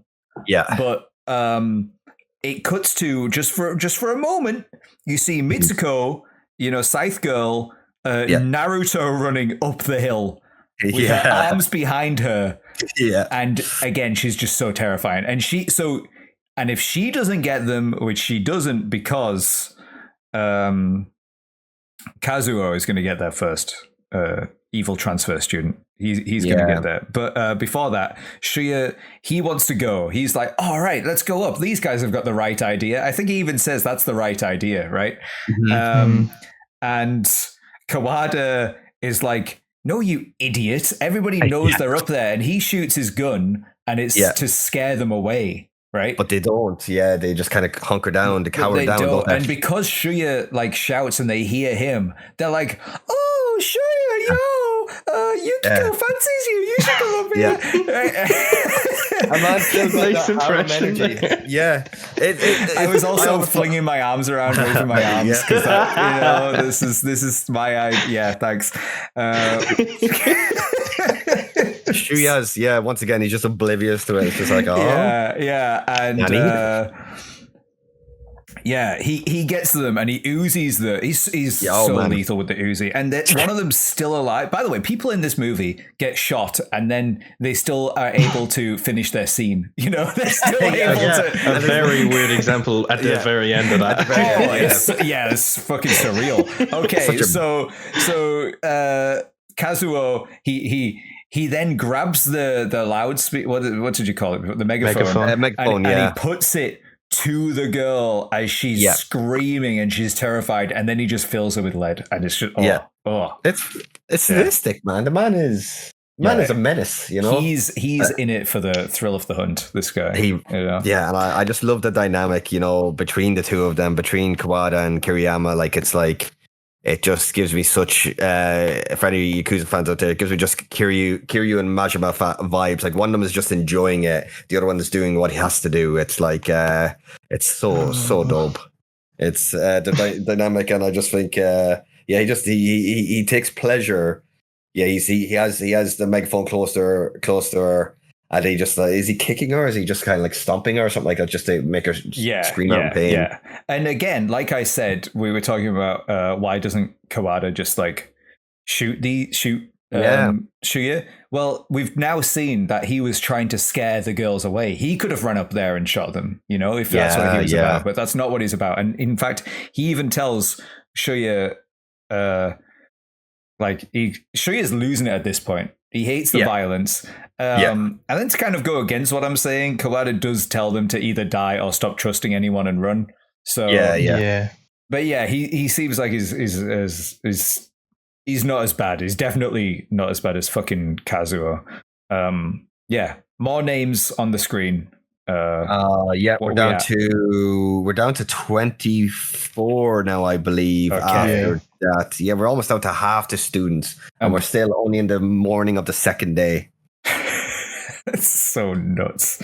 Let me just pause the recording here because we're about to hit 2 hours, and I'll reset it because last week we got to 2 hours and we did the same thing, and then when I threw it in my editor, I was missing 40 minutes, and I was freaking out that we weren't going to have the podcast. Anyway, I found it. It all turned up, so that's good. Nice. Let's do it in smaller chunks. Thank you, everybody, for watching so far.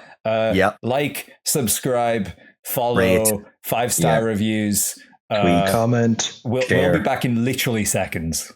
I could accidentally burp or something on the mic. Do that. Oh, well, I could count us down now, or I could just tell you I've already hit record. So that's perfect. Perfect. And we're back.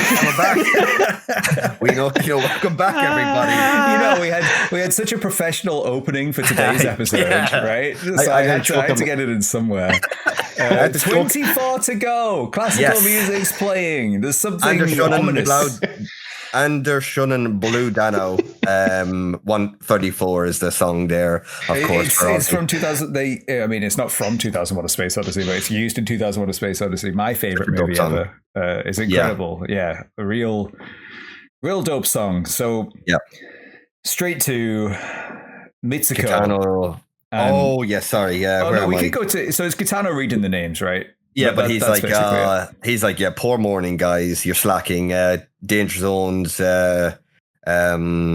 I4, E9, F1, and every 2 hours or well, 1 p.m., 3 p.m., 5 p.m. And we're back with Mitsuko, who pretty much steals any scene she's in this movie. She just like, you just want to focus on her because you know how like just dangerous and conniving she is. Yeah, Mitsuko is the scythe girl. She is confronted by Hirono. Hirono, girl number 10, yep. Yeah, and Hirono has figured out that Mitsuko has at least killed the 2 people that were hanging and Megumi. Does she find out because she's on a period and she finds like some tampons or something? Is that what it is? And somehow she knew her cycle as well. She's like, because they're friends in school, you know? Yeah, yeah. That's probably what it is. She accuses Mitsuko of stealing her boyfriend, but yeah, and she's able to tie who the culprit is of the murders due to finding discarded tampon in the toilets or something like that. So there's a confrontation here. But we know Mitsuko isn't going to go down so easy. No, exactly. So she fucks her up. She tases her and she steals the gun. Yeah. And she's like, the whole time she's like, why do people always hate me? And she's like, you just want to hate me too. And she's getting closer to her while she's begging her. And and she's waiting for the right moment. Yeah. Like it's a simple, effective scene. And again, this is what we harken back to. These 2 were quote unquote friends in school. Yeah. But look how, and see, when push comes to shove, when lives are on the line, you see how just friendships can just dissolve in an instant. If Hirono had figured it out, she should have just shot Mitsuko. Yeah. But as soon as she walked through the door, she did the classic villain thing where you gloat. She needed her monologue. You know, she needed her monologue. Yeah. Yeah. And then I've wrote here, there's shits of waves. I must have meant to write shots of waves. Hitting the rocks as Shuya and Noriko, they're walking along the coast. Yeah. And we were talking about this earlier. Like, that's a good way of staying away from people, you know. Like, most of the fighting is normally done in the middle. In the inland, Yeah. What I used to do with Sean is in PUBG, we would drop in a crowded area and get a bunch of shit and try and survive, and then we'd go out in a boat because you could just boat out into the ocean in PUBG, and then we'd get out of the boat and hide on the outside of it, behind it, so no snipers could shoot us. Who will, you know?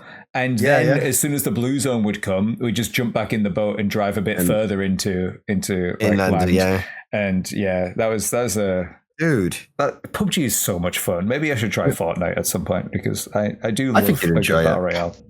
Team up in Fortnite. Yeah, there we go. You know, I did install it. It's quite big, isn't it? It's pretty big. Like I did install it at one point, but I uninstalled it to make room for like other games and stuff because it's just like huge.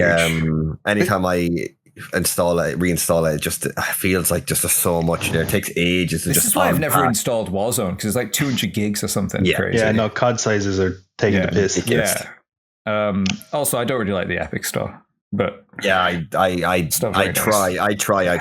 but I can't just the whole launcher is just bleh. Yeah, and Noriko oh my goodness, sorry, she's ill, I'm ill. Noriko's got a fever. And what the fuck? My notes are just gobbledygook. When did I write this? I think he's like carrying her around, right? Is that what's going on? Okay. Yeah. He's helping her. All right, take over, guy. I need to have a look at this. She's a bit of a jelly baby. She's kind of like she's like Yukiko. She said she had a crush on you. I'm a little bit jealous of Yukiko saying she had a crush on you and stuff like that. So she's just kind of she has a fever. Yukiko's dead. Don't be jealous. Yeah. That girl got blasted. She had one of the most traumatic deaths ever. Yeah, and you're out here saying, "Oh, I'm jealous of her that she had a crush on you." Look, listen, be happy you're still alive. Yeah. She's not. You're the one with him. He's carrying you. He's carrying you. He's literally carrying you. There's some sort of chemistry there. There's some sort of mutual attraction there. And again, it's the beauty of this movie. It doesn't have to be, oh well, these two, they're kind of your protagonist. Oh, but yeah, look, and they're in love. It's like it's alluded to, but it's never just like so much like on the nose. They could operate just as easily as friends as like boyfriend and girlfriend. It's just it's a strong bond that they have. He's doing it because of his respect and love for Nobu, because this is what Nobu would have wanted from him. Yeah, to protect Noriko. So like Kawada's still there with them. He's still there with them. Is he?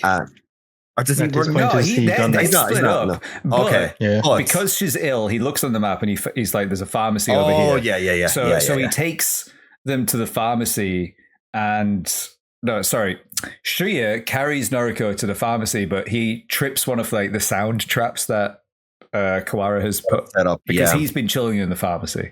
Yeah, it's a deserted like kind of like pharmacy, kind of like / clinic or something like that. Yeah, and he's able to. He offers the help, doesn't he? We find out Kawada's actually quite a nice guy, right? Yeah. So he helps them. He gives her drugs, you know, and Shuya's like, "Well, how do you know how to do this?" And there's like an ongoing joke here. Yeah. And Shuya and Noriko never even acknowledge. They never mention it, but he just says, "Yeah, my dad was a doctor." You know. Yeah. That's how I know this stuff. I remember that part. Yeah. He gives her the expired, like he's like, the medication is expired. The medication is expired, but it's still working, so that's good. So he's being nice, and So are you guys ready to move on to who we're about to meet next? Yeah. Do you have 100%? So we're about to meet one of my favorite characters, Hiroki Sugimura. He's just he's doing his own film. Shuya is the protagonist of like Battle Royale, but in the Battle Royale spin-off game, we're following Hiroki Sugimura over here, and he's got a GPS tracker. Yep. And I always thought it'd be funny, like imagine being thrown into the survival games and you go into your bag and you pull out like a TomTom Go or something. It's like, take the left turn here. And that's awesome. The GPS tracker, you could use that to stay away from people. But he doesn't know who the dots are on the map. No. He just knows that there's people there. So he's going around trying to find 2 people in particular. Yeah. But first, before he finds them, he finds another bunch of nerds. Yeah. And these nerds are pretty awesome too. And they're like getting a generator running. Yeah. And he asks them if they've seen Chigusa and Kotohiki. And they're like, no, hey, but while you're looking for them, if you find Shuya, we all fancy Shuya, so let him know that like we're here. Because Shuya's just like a nice guy and we all love him. Yeah.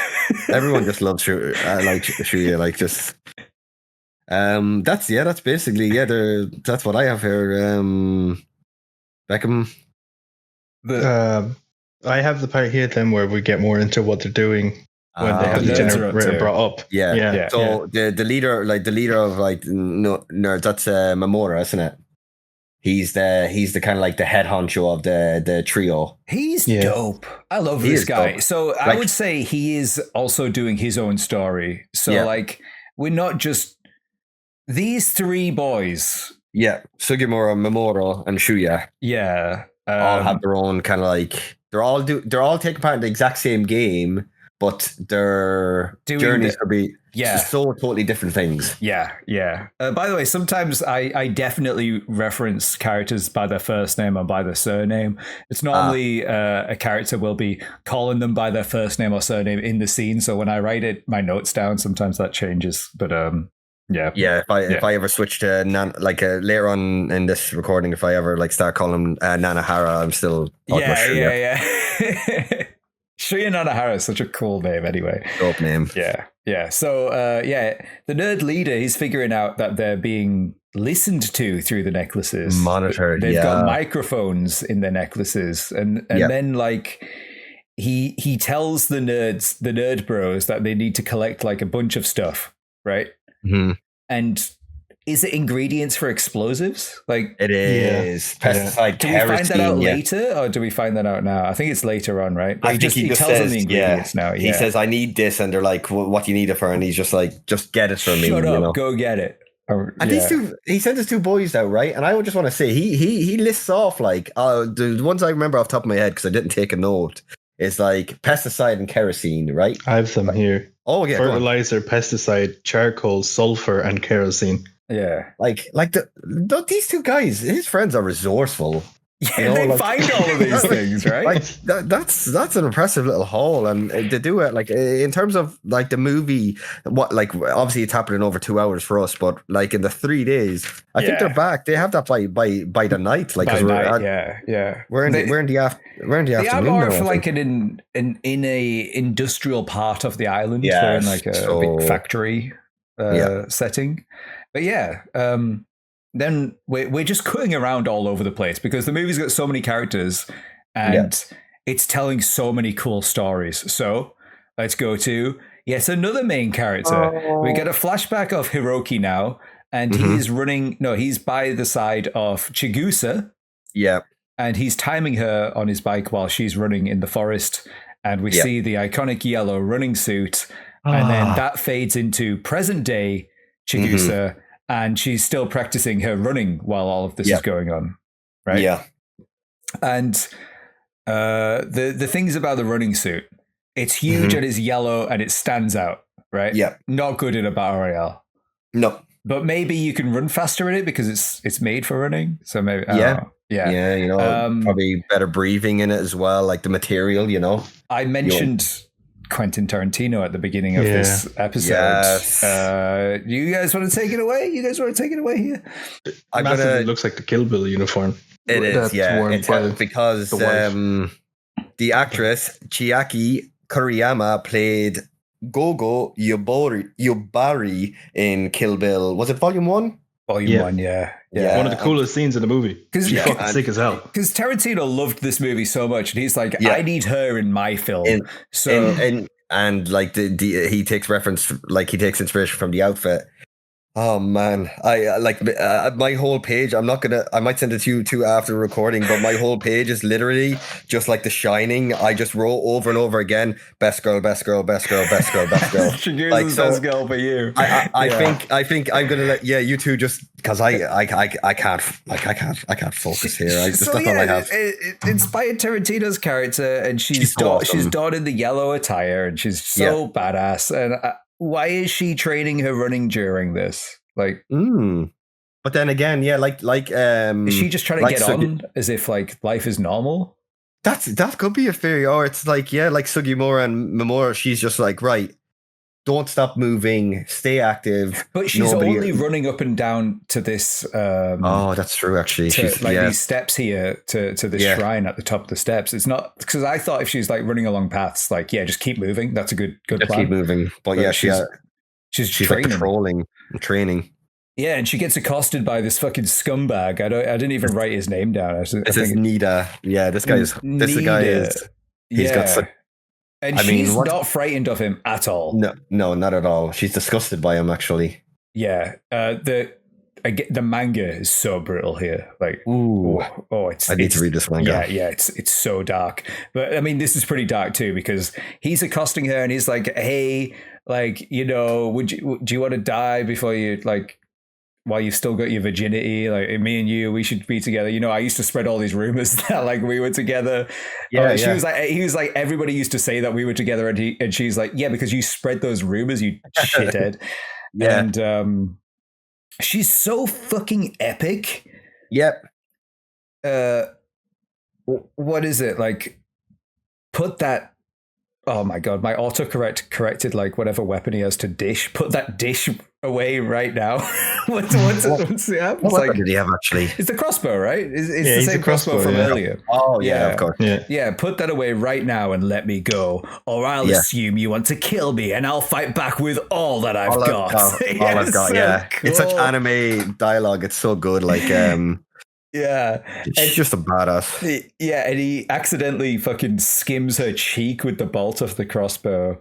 Yeah. And like, come at me. Every inch of me will resist you while she's pointing the knife at him. Like, God damn. And she fucking slices him up, and she slices up his manhood as well. Yeah. Stabs him in the dick twice. Yeah. Just jabbed up in the dick. Like there's that scene when he does I'm thinking I might put that in. I'd like to put that in somewhere. I might actually do this with this video. I might experiment with like more than one image throughout the whole recording. Yeah. But there's a great image of her when he does accidentally like graze her with the crossbow, and she's just like she turns.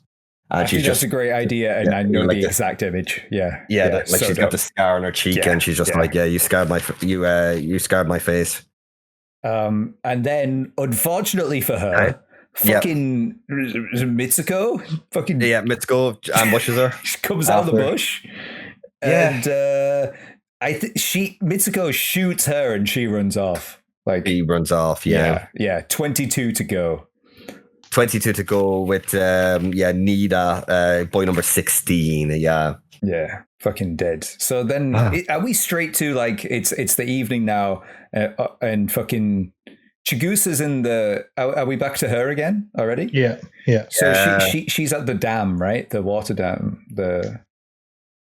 and she's dying on the dam. Is this right? Yep.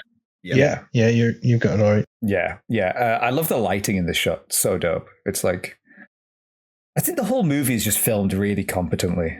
It is. It's just there's no overexposure. There's no it's all like natural lighting, well angled, and it just it doesn't feel like a second is wasted. It's they shot what they need. Yeah, and there's no like kind of. Like overly I think a lot long. of the night scenes were actually filmed during the day. What do they call that in cinematography? Like night for day or something like that. I don't know. There's a term for it. She has a really, again, like Shakespearean dramatic death here. And as she's dying, Hiroki finds her. He's been looking for her. Right? Right. I definitely didn't look that up, but it's day for night scenes. Yeah.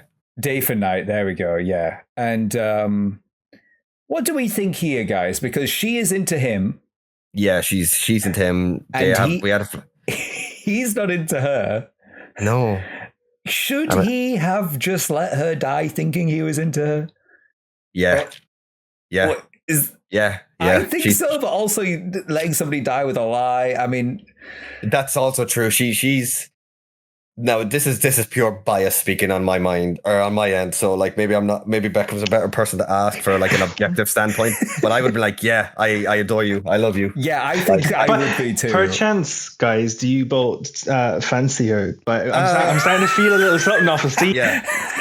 It's radiating off me. I can feel it in myself. It's just like right. If Chigusa is best girl for you, Steve, is Hiroki best guy? No. Who's best guy for you? Kwada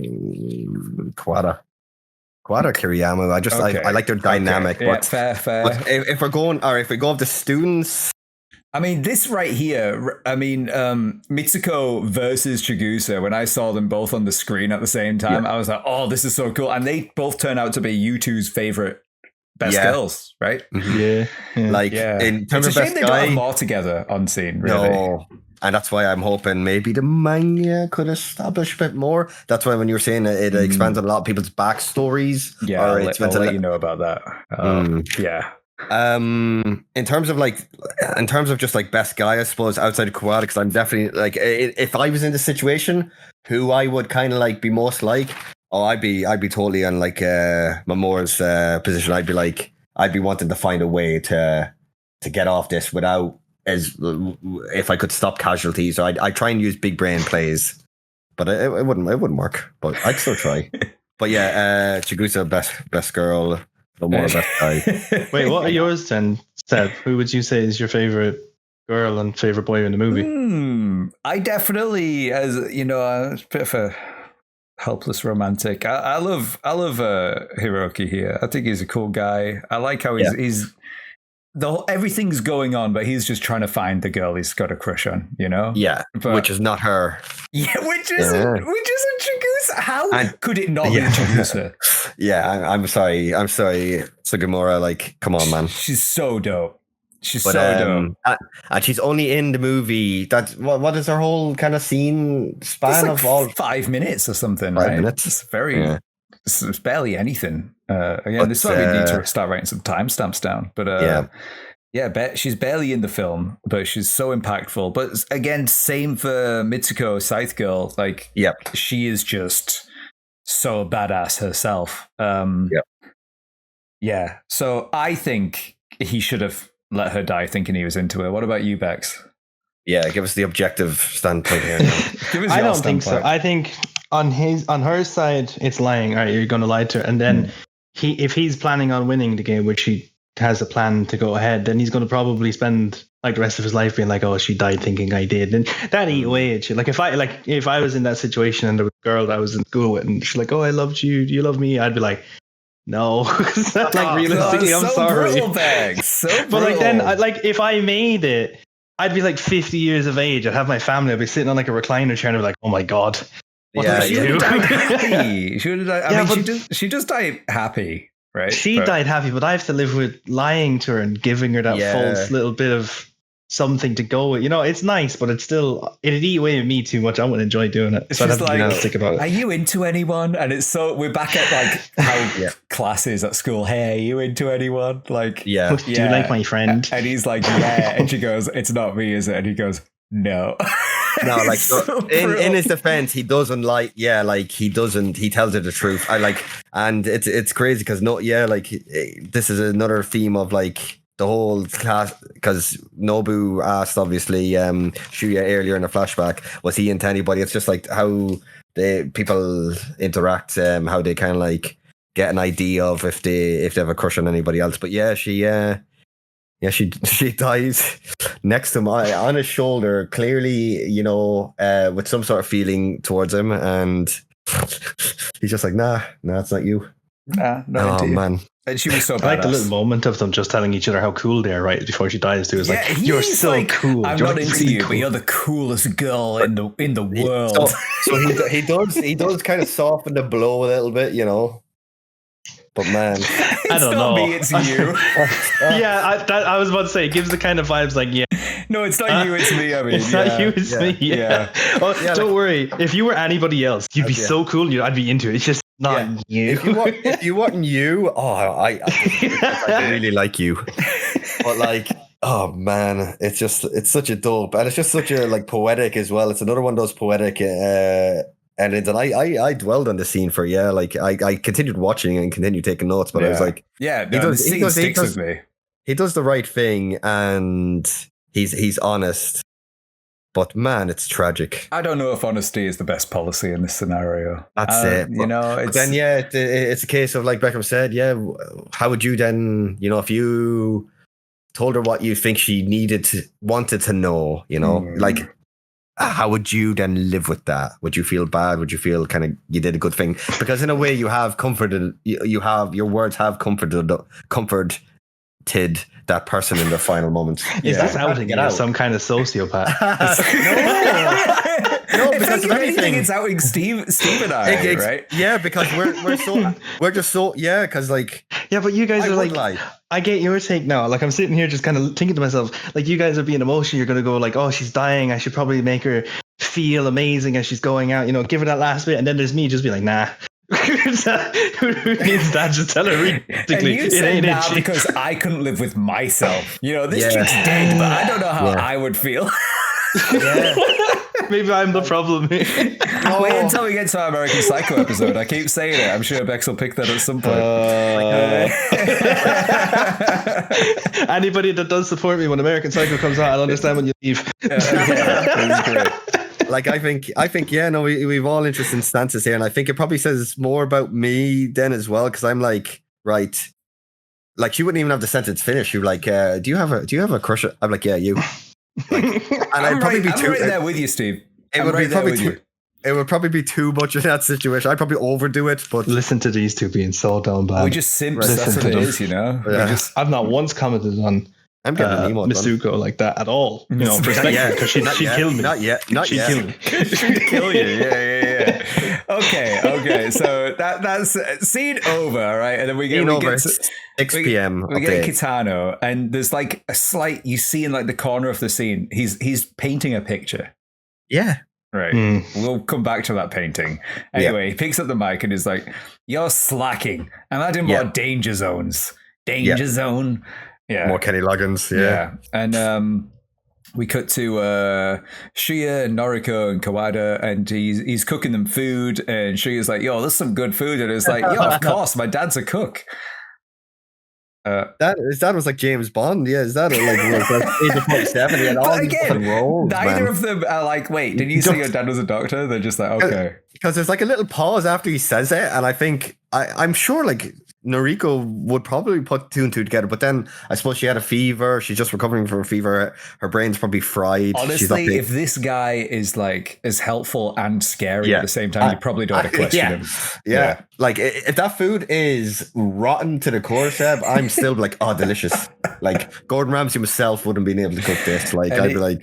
So he shows them a photo of Keiko, his girlfriend. His girl, they were in the game together 3 years before. When in 9th grade, you know. Yeah.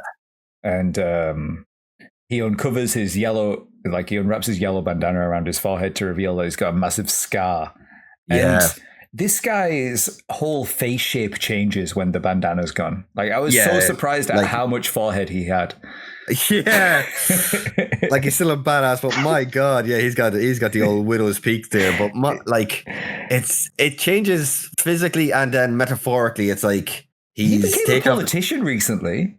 Did he? Yeah, it's like it's in Japan they call it the Diet is their parliament. Okay. So he's okay. I don't know if he's still in there, but like at least in the past. Oh God, no! I say recently. The articles I looked up was like 2011. That's a long time ago now. But he became a politician after doing this. It's pretty. This is dope, man. Does he still do kind of like acting on the side, or is he just full on politician? I think he just went into politics. Fair. That's. But he takes off the bandana and his whole kind of like. His whole demeanor changes because you notice a little bit of the like 5 head, right? But it's also his way. It's so terrible, but it's his way of kind of like as well showing a bit more of who he was. Yeah, and he's about to tell them his backstory. And it's another tragic one. Yeah, we get the flashback. Him and Keiko, him and Keiko. They last to the very end, and the time limit's about to run out, and their necklaces are beeping. And she fucking shoots him. And she shoots him. And his instant reaction is just to shoot her back, right? Yeah. Does she? He shoots her back. Yeah, he kills her, and that's how she. That's amazing. Okay, that puts it. Because my notes were. I guess it happened so fast for me. I assumed that she shot him and then herself. No, it was very, very quick. I had to rewatch this scene 4 or 5 times to gather it because I was very confused as well. When he's rolling down the hill, he shoots at her and it hits her. I was very confused. Great spot. Okay, so that makes it even more tragic. She betrayed him. Yeah. But that's why she smiles at him and she says, "Thank you." Yeah. And he shoots her back. He survives, obviously. Yeah, and he's wondering why she would say thank you, but like I think it's pretty obvious in the moment. They talk about it later on at the end of the movie, but it's like, because she was gonna have to live with that for the rest of her life. Yeah, if she gets to die knowing that he really did love her. Yeah, he says in that moment like he never understood the meaning behind her last smile, bro. Like the Romeo and Juliet kind of tropes of like tragic couplings. So melodramatic. It's so melodramatic, and it at the same time, then it never feels forced or it never feels out of place. No, absolutely. It just fits with the universe that we're watching. You know. Yeah, it's so dope, man. What a great film! Thanks for recommending this movie. God damn, so dope. I'm glad I did because I was like, spoiler alert for anybody listening, of course. Now it was a literal coin toss between this or Old Boy, and I was like, right, I'm feeling this. Yeah. What? This is way more straightforward than Old Boy is, but Old Boy deep, Okay, the American remake, right, guys? We're gonna watch that one, right, guys? The American remake. There's an American remake of Old Boy. Have you never seen it? Yep. Wait. There's an original Old Boy. Wait, what? No. Sorry, yeah, the one with Josh Brolin's the real one. Okay. Everything we cover has been remade. Yeah. That's God, guys, when are we getting original? Yeah. In about 20 years' time, somebody's going to remake our podcast. Yeah. And it's going to be they'll just be doing a podcast of all the remakes of the remakes. Furries and Australians and remakes. Oh man! Hey, now you did it this time. I wasn't gonna reference any Australia this week. I was a changed man. I've let myself down. Yeah.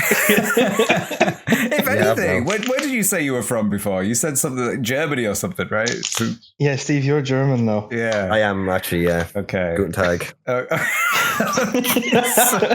So he explains how he'd been kept back in school after the Battle Royale. He had been, yeah. And they the government brought him into the game to shake things up.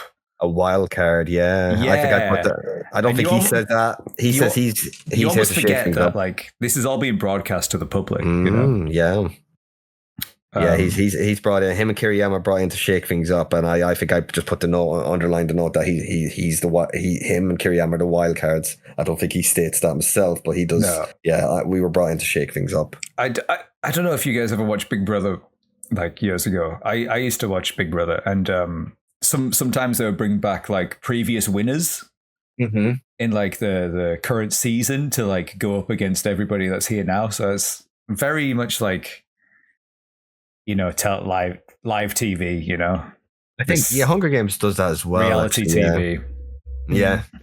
So this is where we find out that he didn't choose to come back, which we were kind of led to believe that he chose to be here. No, exactly. Yeah. And he tells them that he knows a way off the island. Yeah. But can only tell them when the time comes. Yeah. Right.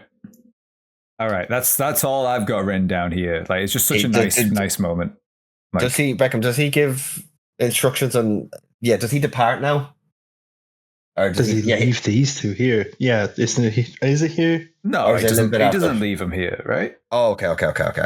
He tells him it's here where he tells them. Yeah. So that if they get separated to meet him at the Takano shrine. Yeah, isn't that here? Yeah. That's got to be here because they're about to get separated. Yeah. Because we have a fucking Michael Myers ass scene here. Where transfer student, he's chasing down Helmet Boy Oda. Yeah. And he shoots him, and Oda is it turns out he's wearing a bulletproof vest. Yeah. So it's like a fake out death. Yeah. Only for then transfer student to pull out a fucking sword. A tanto, yeah. And chop his head off. Yeah. And the whole thing there is just outrageous because he shoots him and then he's lying there and then he's like, oh, thank God for this bulletproof vest, right? And then the camera, we as the audience follow Oda's his eye line as he just goes up and he looks on the roof. Hands up, yeah. Yeah, and he's just standing over him like something out of Assassin's Creed. He straight up looks like Sephiroth. Yeah, it's so dope. He has another Sephiroth scene later, but yeah, just standing above with his sword, he pulls out the sword and then jumps at the camera and swings, Yeah, it just dives down. He has no words in this, right? No, he doesn't. Kiriyama never speaks. He never says anything. And again, Michael Myers, he is the slasher villain that has been let loose in this Battle Royale Hunger Games, and he's loving it. What? How many deaths? So he's 5 at the beginning. He had the killing spree. Then he killed. Is he on a Killtacular right now? Yukiko. Yeah, he's up to 8, whatever that is. Yeah, Killtacular. Kilimanjaro. Kilimanjaro. He's crazy effective. So he's up to 8 kills now that we see on screen at least. I have the kill count of everybody at the end of how many people they killed. Oh, let's go. Well, Kiriyama's winning this, kill count. I'm just going through my notes to see where it is. Kazuo Kiriyama ends the movie with 12 kills. Ooh. Holy wow. That's a whole lot of people. So I've got here on Battle Royale fandom, he's got the highest kill count at 15. 15? Did I miss fucking count? or like what is he? Oh, is sorry, he that is the manga. Okay. Okay. My bad. And also, Kiriyama did have he obviously survived another game himself. Kawada and him are surviving. No, we don't know if he did. Oh, do we not? Does the manga? Oh, I assumed they were both survivors of previous games. No, because they're brought back as wildcards. Well, okay. We don't know he did. Okay, we don't know if the crazy transfer student had survived a previous game, but he it seems true that he joined because he wanted the fun of it, you know. And he's definitely efficient. Yeah, he knows how to handle himself and survive. Okay, so he then he kills poor Oda, right? Yeah, and he then starts running around the shack that they're in and trying the doors and banging on the windows. Yeah. You know, straight out of a horror movie, right? Yeah. And then he fucking throws Oda's head through the window with a grenade in its mouth. So Mel. Yeah. So Mel. And the practical effect looks sick as well. It actually looks really, really cool. It's great. It's fantastic. And Shoya decides he's going to lead him away, right? He's gonna lead the transfer student away, so he gets separated from Noriko and Wada. Yeah, and he actually shoots. He shoots the transfer student, right? He does, yeah. And then it's revealed that he's put the vest on. Yeah, and again, like the Terminator, just walking towards him, smiling, like, yeah, I've got this, and Shoya never just aims for the head. I mean, no. I'm not a gun guy. It's probably harder to hit the head. I don't know if I'd be able to do it. Yeah, you know, smaller moving target. Like I've been doing the Resident Evil 4 shooting ranges. My God, man. Awful. Have you done that in VR? Oh my God, no. You've been playing Remake, right? Remake on PC, yeah. Right. RE4 VR for the Quest 2 is just epic. So good doing that in VR. Anyway, okay, all right. So. What do we have here? Chase scene. Shuya, they're at the rocks again. Yeah. Shuya's about to get wrecked. And then my hero, best boy, Hiroki Sugimura, he tackles him down to the ground to buy Shuya time. And it's like, Shuya, run. And this is where we see the friendships, right? Like this guy's risking his life, even though his mission isn't complete yet. No. For Shoya, because everybody fancies Shoya. Because as we find out in one of the next scenes, he's packing. Oh. Well, yeah. I can follow that. I have nothing to follow that with. How do I go with that? So we could from anything else to say about that scene there before we move on? Because no, I'm gonna let you continue because none of us can follow that. We go to the nerds and they've got like it's like the anarchist cookbook, isn't it? But it is, yeah. It's something else, and they're making bombs and stuff, right? That's what they're doing. Okay, that's all I've written down for there. That's all they have. They've all the ingredients now, and they're concocting their explosive device. Oh, and the reason why he's got this book is because what's the main nerd called with the spiky hair and the dyed spiky hair? Memora. Yeah, Memora. I don't know his first name actually. Shinji's his first name. Okay, Shinji Memora. Okay, yeah. Getting the robot Shinji. They've got. It's because his uncle was like a soldier and freedom fighter or something, wasn't he? Yeah. Yeah, and he's fighting all around the world, and he sends him like pictures of like his travels and stuff like that. So he's got fighting in his blood. You know? He's got a dope uncle. Yeah. Yeah. Okay. So then it's day 2, right? Day 2, where we cut to it's the afternoon already, so we've missed a little bit because we're following obviously Shuya. He's been unconscious, but he has been rescued. Are we with him? We are with him, yeah. Yeah, we're with Shuya at the lighthouse. He wakes up and Itsumi's laying by his side. Can we have shots before that? I don't think so. We get the update from day 2 where we have the shots of the 2 dead boys that got killed by Mitsuko. Oh, we yeah. do. Remember? Yeah. They're lying and pull the blood, aren't they? Pool of Blood, yeah. Yeah. Okay. So that means we're down to 16 now that the two of them are dead. We are actually, yeah. And I actually have their names. Because there's 5 deaths. Yeah, there's 5 deaths. Yeah, because Utsumi. I wrote that's afterwards, because we see that Mitsuko is still on her killing spree. Yeah. I have it written right just before we get into the scene in the lighthouse. It's right just before that. Maybe I went and added it in afterwards. Because Utsumi updates Shuya on what everything happened, what he's missed at the 6 a.m. update. And it tells us we're down to 16. We lost Oda, Kyori, Mizuho, Takiguchi, and Hatagami, and we're down to 16. But yeah, I'm trying to remember where that those two bodies where they're placed. Did I say that right?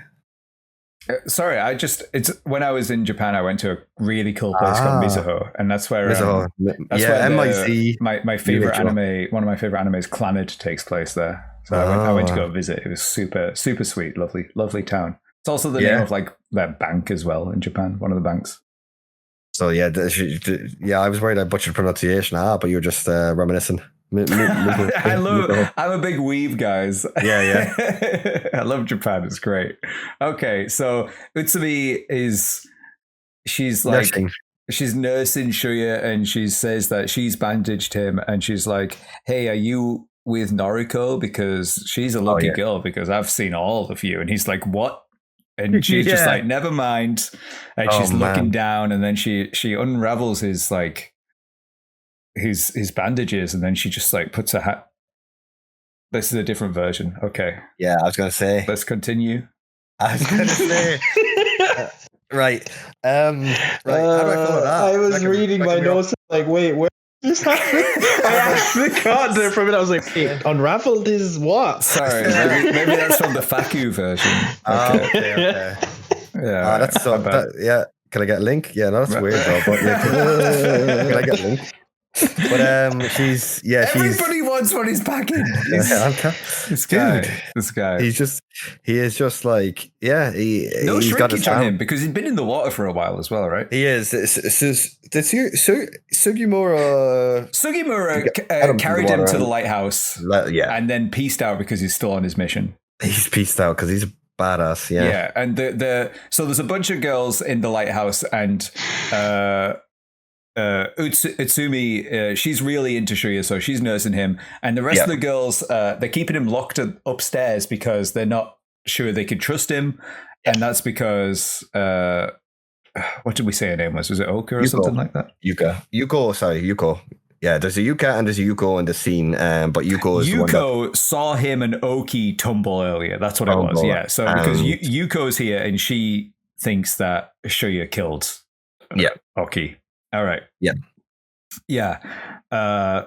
And then I wrote down that we see Mitsuko is still on her killing spree, and then it's back to Shuya, and this is like an Amogus moment that's coming up right here. It is. It's so. This is our favorite segment. Our favorite new segment, Amogus moments.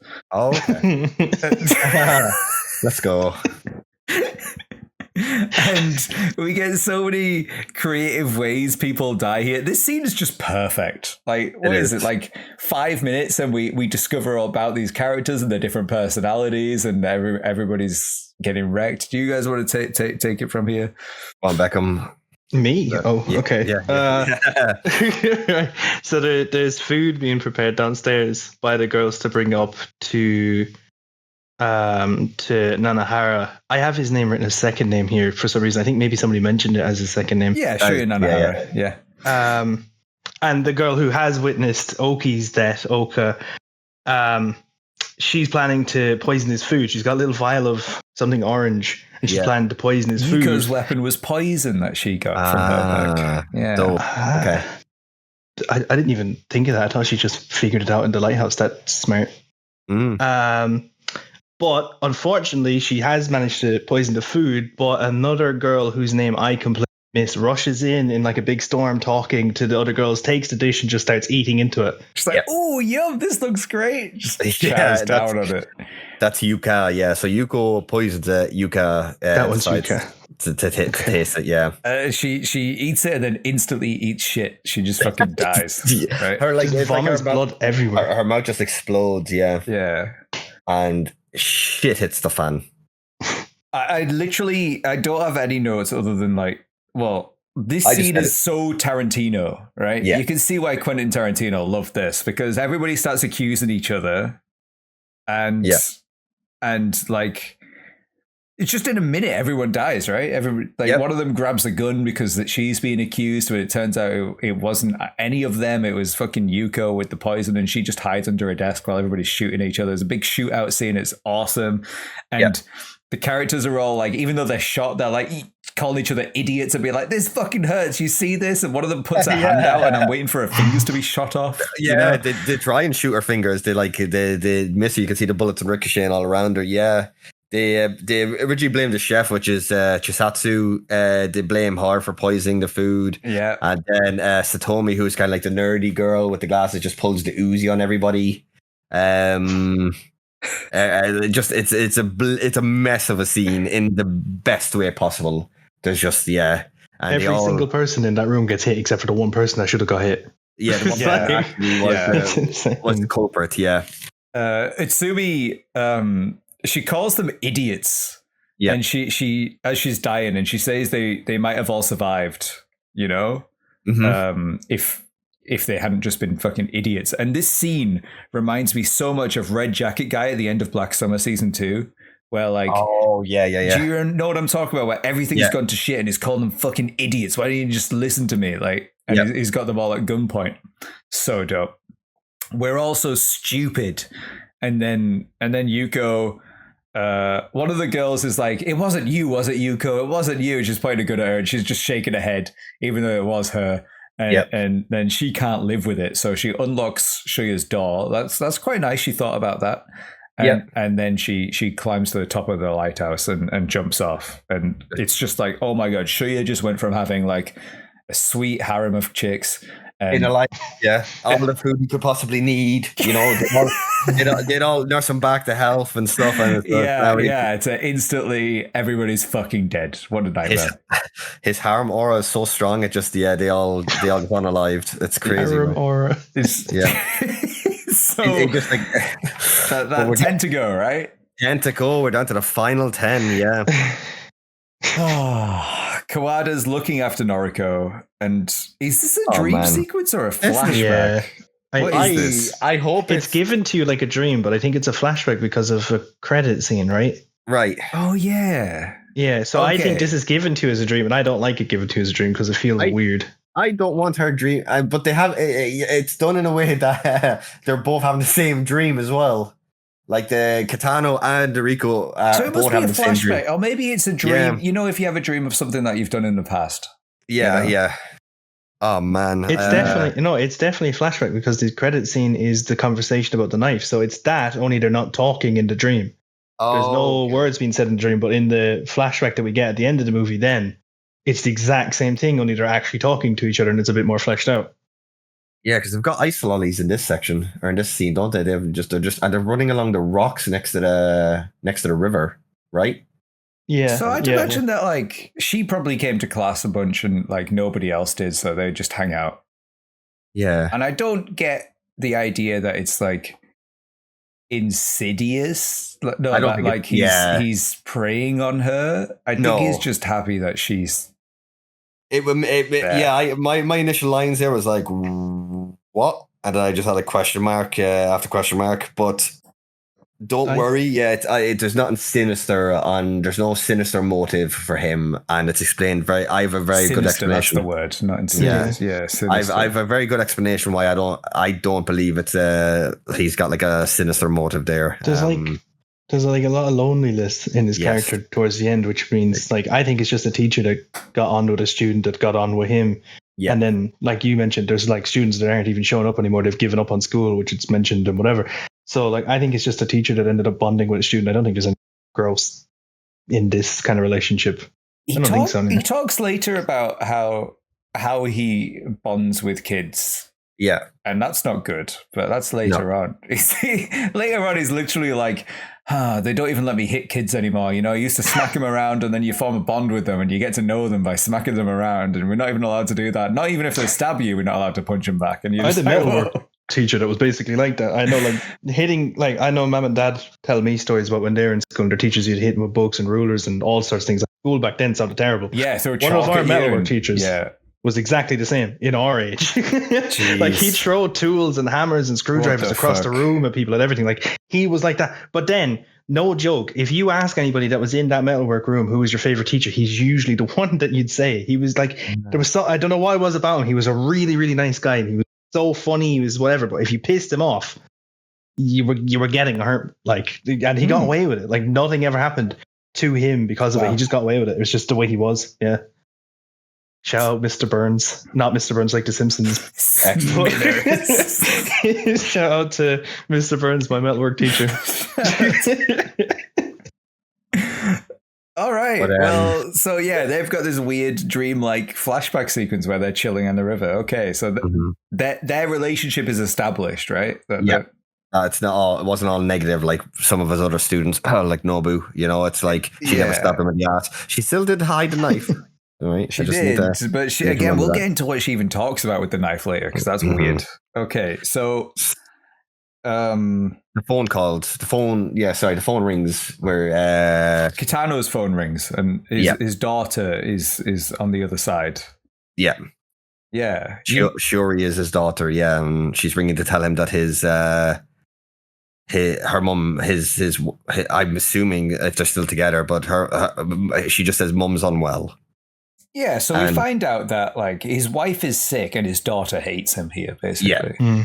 So again, that's why it makes the scenes then with Noriko more tragic again and less kind of like weird. You know, another connection to Noriko is that the girl on the other side of the call with him is actually Noriko's actor's sister in real life. Oh, I didn't know that. It's almost like maybe he's seeing his daughter in Noriko, you know? Yeah, exactly. Yeah. That's my takeaway from it. But she asks him, like she tells him that mum's unwell and he's like, right, I'm on a business trip. I'm home tomorrow. One thing she says to him, which is really gross, is like, yo, I can smell your breath through the phone. It's horrible. She absolutely like batters him there. She's like, can you like not talk so close to the phone next time? I can smell your stinky breath or your breath stinks or something like that. Yeah. And I'm just like, okay. Ouch. Yeah. Yeah, that's rough. And then whenever we get a flashback, we often get a bunch together, right? Yeah. I guess when they're putting the movie together, like, oh well, we've got a break here. Let's just throw all the backstory in here, you know? So the end of the flashback, and it's Shuya and his dad. And his dad's got some issues and he's having a rough time at the restaurant, right? Yeah, he's anxious. He's nervous about something. He has there's something going on with him that he's behaving erratically and Shuya's is just chilling. He's not really paying any attention to that. Shuya seems very embarrassed by his dad. Yeah, and the waiter keeps coming up asking them if they're ready and he keeps being like, no, and then he's like, let's go somewhere else. And it's just having a horrible time. And then for some reason, Noriko decides to like go running in the rain because does she just have like a feeling that Shuya is out there somewhere? She feels the harem energy is getting closer. She feels she feels his presence in the jungle. Like it's just like, you know. Big anime boss energy. music is building up. Yeah. Oh my god. His auras just like hit her. So she runs off into the forest. In the rain, yeah. In the rain, right? And she, so terrified. She bumps into fucking Mitsuko. Yeah. And Mitsuko's scary. Yeah. But then Mitsuko gets scared. Because... Teacher's there. Yeah. Kitano shows up. What the fuck? Why doesn't she shoot him? Yeah. If she shoots him, I think Mitsuko, if she shoots him in that moment, I mean, that game's over. What's stopping her from shooting him, though? Well, we see that she sees him and she's that is her like actually scared. We never see her actually scared at all. Scared, for whatever reason, she's real scared of him. And we find out later on that she has good reason to be scared of adults, especially adult men. Okay. So maybe that's to do with it. But yeah, she just bounces. She's out of there. And teacher's there. And then Shuya shows up and he goes, "Oh, Shuya's looking after you. Okay." And and Shuya collapses and he just goes and gives Noriko the umbrella, and then he just dips. Just walks out. Oh, so this is the moment where it's pouring down with rain and he's like walking down like the little path to get to her and he slips. And that's the moment. And I was like, oh, that's scary. He slipped in real life there, but he kept his composure. Yeah.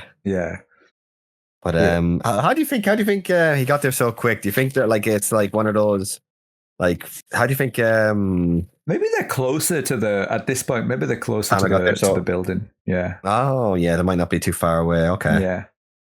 Because he's just there. It's a very weird scene, isn't it? It is. It's very because it just starts to get a bit surreal, especially around the teacher. Yeah, the surreal. Oh yeah, especially one scene we're gonna talk about like near the end. It made me laugh out loud, but it's so surreal. Shuya's like he's injured. He's like he's not. Yeah, he hasn't recovered fully from his run-in with Kiriyama, but he has like a really like kind of noble speech for Noriko, and it's still again it's one of those things like is these words his own? Does he actually like has he developed like feelings for her, or is it still his kind of promise to Nobu or what Nobu would have wanted? Both at this point. It's both, yeah, because he tells her like I'm weak and I'm useless. But I brought weapons, and I'll stay by. And she's like, "Why did you bring weapons?" And he's like, "Yeah, because to protect you." I'll protect you. I'll stay by your side no matter what. And it's just it's a noble, and it makes him very likable. And it's like, yeah, you can kind of start seeing. Well, now I see why everyone fancies him. He seems like just an all around genuine good guy. Yeah. And she just kind of she uses the umbrella that Katano gives her to kind of like shield him as well from the rain partly. Yeah, Kawada's here because he chases her into the jungle. So basically, Kawada's just stand there in the pouring rain, just watching these two, and he's just like third wheel. Yeah. I think this is kind of a moment for him though, where he kind of realizes what's going to happen towards the end. That he's going to do what he can to get the two of them out. That's true. Yeah. He definitely sees himself and Keiko in those two. Yeah. And maybe he probably had a good sense for that at the beginning. Maybe because there was a few couplings around the island, like when the games began, but. Maybe he just noticed something about these two, especially that kind of reminded him a bit. And the sentimentality goes a long way with people. He could see himself a bit of himself as Shuya, and he wants them to succeed where him and Kiko couldn't succeed. Well, talking about couples, let's talk about a couple that never was. We're going to cut to Hiroki's side quest adventure. Yep. He's still trying to find his school crush, Kotohiki. And he's hurt from the Kiriyama. He's hurt from the battle with him.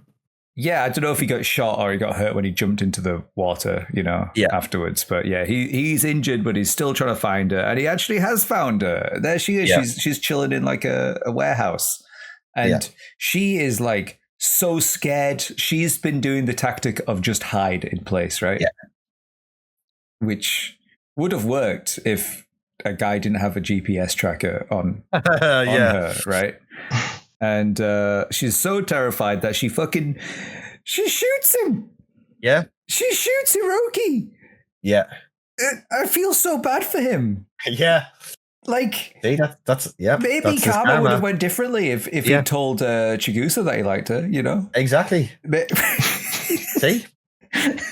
Because Chigusa's like, hey, do you like me? And he's like, no. And then he finds the girl he likes, and then she shoots him. Yeah, see what happens when you tell the truth? Yeah.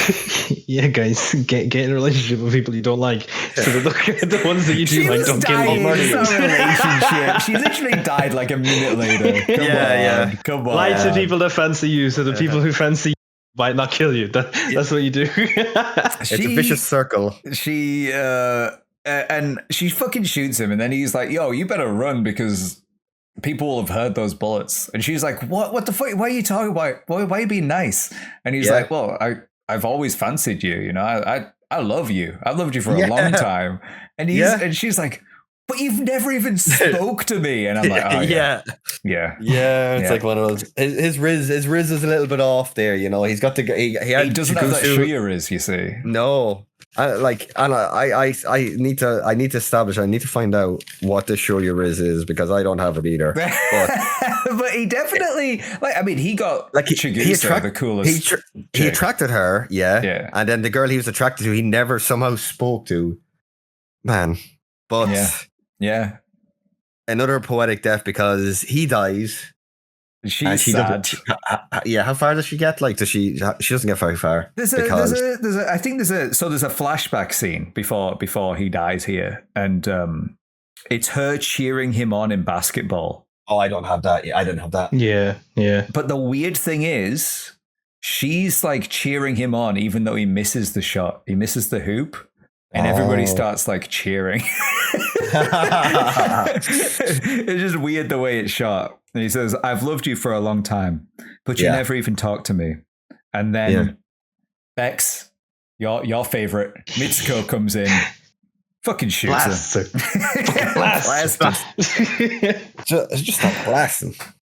And then even the way that she's like laying against Hiriko's body as well, the two of them are just dead together. They died together. It's kind of cute. Yeah. And then it's starting to the movie's starting to show its hand a bit now because we're going to get a flashback for Mitsuko, and for characters getting backstory, then it's the Walking Dead rules. We know what's going to happen to them. But and the flashback for her is we see and can understand why she's so brutal. I got this flashback in my car. Did you not get this? Because you're about to be in shock, Steve. It's vile. Yeah, no, I definitely didn't get this. No, she comes home as like she's like 4 or 5, right? Yeah. She comes home and she's like, Mom, I'm home from school. And her mum is like passed out. I think she's like alcoholic or drug addict on the table. And she goes, but her mum's like awake enough and she says, this man's going to play with you. And the man has given her mum money. And the man is a child molester. So she's sold her daughter off to this guy. And the guy takes her upstairs to her bedroom and has a doll. And he says, yeah, this doll's named Mitsuko, just like you. Look, I'm going to take the clothes off and you're going to do what the doll does. And Mitsuko goes, no. And she pushes him and he falls down the stairs and dies. Jesus. So she's already killed somebody before the games began. Yeah. Jesus, man. So good job. She killed a child molester and horrible mother, and her mother's just so shocked. She's like, what the fuck have you done? You know? Yeah. But as it Qui-Gon Jinn said, there's always a bigger fish. We're back in present day. Mitsuko versus crazy transfer student. This is my only. I'll wait till after the scene to voice my issues. But Kiriyama shows up, and Kiriyama wins. He just shoots the fuck out of her, and she keeps like getting up, and he just keeps shooting her back down again. Then she gets up again and shoots her back down. And it's so Tarantino. It just screams Tarantino. You see why he loves this film. It does, yeah. And I just like, damn, I that was a face off I was probably looking forward to the most. Like the first time I watched this, way back when, and I'm just like, damn, I selfishly I was like, I could have just. Give us a little bit more, maybe have them more on each other's level because they're both, they both do what they're. More, but when you bring a gun into a situation like that, it is going to be like it goes on even longer than it should because he shoots her. She should be dead, but she just keeps getting up. Yeah. But don't worry, we get a really cool fucking showdown coming up as well. So we're down to 7 now. Mitsuko was girl number 1. Yeah, I like the duality of Mitsuko being girl number 1 and Chigusa being girl number 13. I just like the symbolism of the numbers there as well. Okay, cool. So I'm pretty sure Mitsuko has probably the highest kill count of the females, pretty much like that. She's got to. That's not a stretch. 9. Yeah, 9 like that. Chigusa only kills the horrible one guy, dude. Nida. So. Yeah. In fact, do any of the other girls ever kill anybody? Technically, all the girls killing each other in the lighthouse. Yeah, that's true. Oh yeah. You could, and I would give those. I'd give all those kill counts to was it Yorka? Yeah, they should belong to her. 100%. That's entirely her fault. Yuka. But we're down to 7 now. We have another orchestral classic, Air from Orchestral Suite in D major by Bach. It's another banger, like famous great soundtrack. Yeah, it's just so good. And the theory I heard is I think a lot of those obviously songs are license free. Yeah, I've used them in a bunch of YouTube videos because they're classics, hundreds of years. And like Tarantino, he also just uses, for the most part, license-free tracks that he can find, you know? Yeah. Yeah. So where are we now? Down to 7. So we've got Mimura. He's the nerd with the spiky hair, and he's still working away, trying to get them out of this. And his two goons, they're like, yo, we've made 2 bombs, we got 100 Molotovs, and we got 3 propane tanks. You know, these guys are so on it. And he's also figured out a way how to hack the military, hack the army, and he's stopped their GPS monitoring and got rid of the danger zones, or at least we're meant to believe that he's done all of this, right? If they'd all worked together as a class, this guy could have got them through it, you know? See what he did with just 2 guys. Like, all of this. And their plan is to use the propane and the bombs to blow up the school base. And they've got 15 minutes before the systems come back online. Yeah, while the virus is hacking the database, you know, hacking the military. And the military are freaking out, right?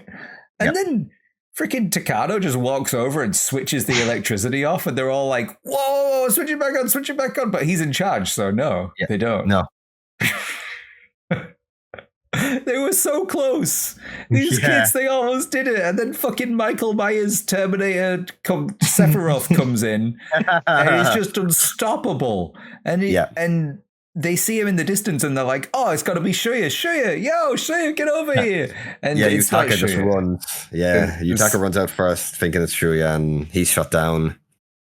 Yeah, followed by Lijima, and then finally, Mimura tries to put up a fight. He has a very heroic death. He runs out to shoot the bombs on the truck, right? Yeah. So he's trying to take out Kiriyama with him. Kiriyama, yeah. Like he's gonna take them all out.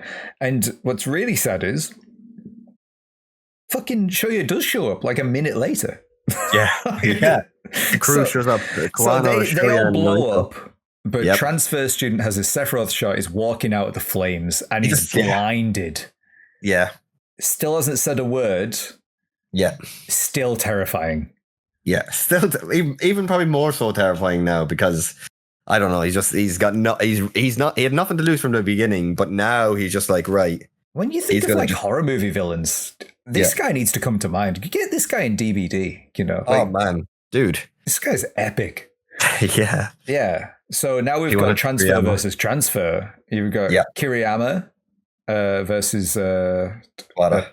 Shogo Kawara, yes. So Shogo gets shot. Yep. And then Kiriyama gets shot, and he manages to take him out. Yeah. Right. It's an epic fight. Go and watch it. Go watch the movie. It's so dope. Really, it's surrounded by flames. Yeah, we really can't do that. Just our words cannot do that visualization enough justice. Like the way it's just shot, the way the flames are just. I don't know if they shot it like where they are actually surrounded by flames. No, I think it's a little bit more in the background, isn't it? Anyway, like a bit further. It looks great. It looks dope. And Kawada comes out at the other side, still alive. He beats Kiriyama. We're down to 3. Yeah. What will you do after this? I've never really trusted adults, you know? Mm-hmm. And then Shogo claims that he's actually used them both and that they shouldn't have trusted him. Yeah. Game over, he says, you know? He says it was this was his plan all along, right?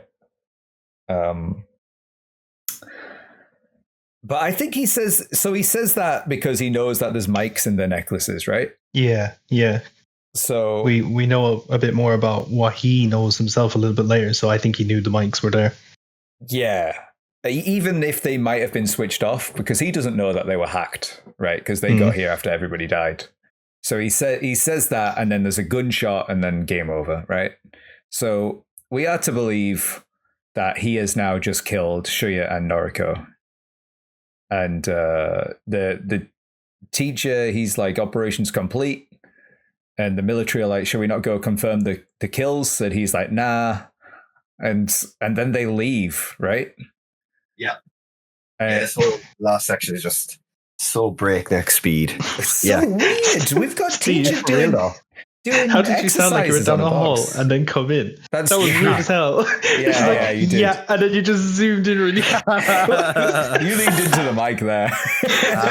For dramatic effect. Yeah. It's the surrealism. It's the surrealism of this whole section. I love it. Like, for some people, I could understand that this whole thing might not land with its effectiveness, but I'm a big fan of this. I have seen people hating this online. So do you want to take it away here?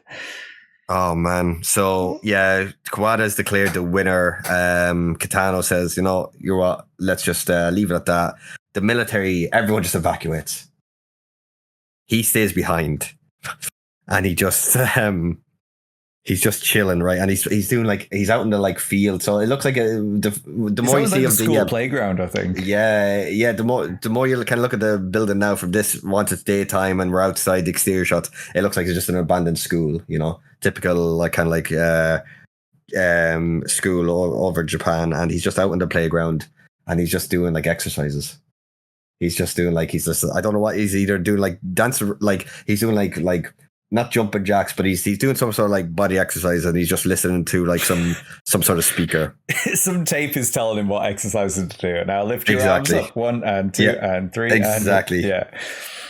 And, Kawada arrives. He's bloody and he's limping, and he kind of Kitano greets him, and they go back inside. Kitano's realized that Kawara actually was the one to hack the necklaces. Yeah. And the necklaces don't work because he says, I just need to test something. And he gets the remote and beeps at the necklace, and the necklace doesn't beep back, Yeah. Yeah. It's so good. And then let's see what I've got. Kawano knows how to stop how to stop the Netflixes. And then this was Kwano's real plan all along. I guess he wants to get revenge, or he wants to avenge Kiko. Kitano pulls a gun on him.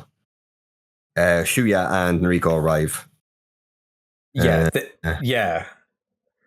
So it's revealed that they're alive. Yeah.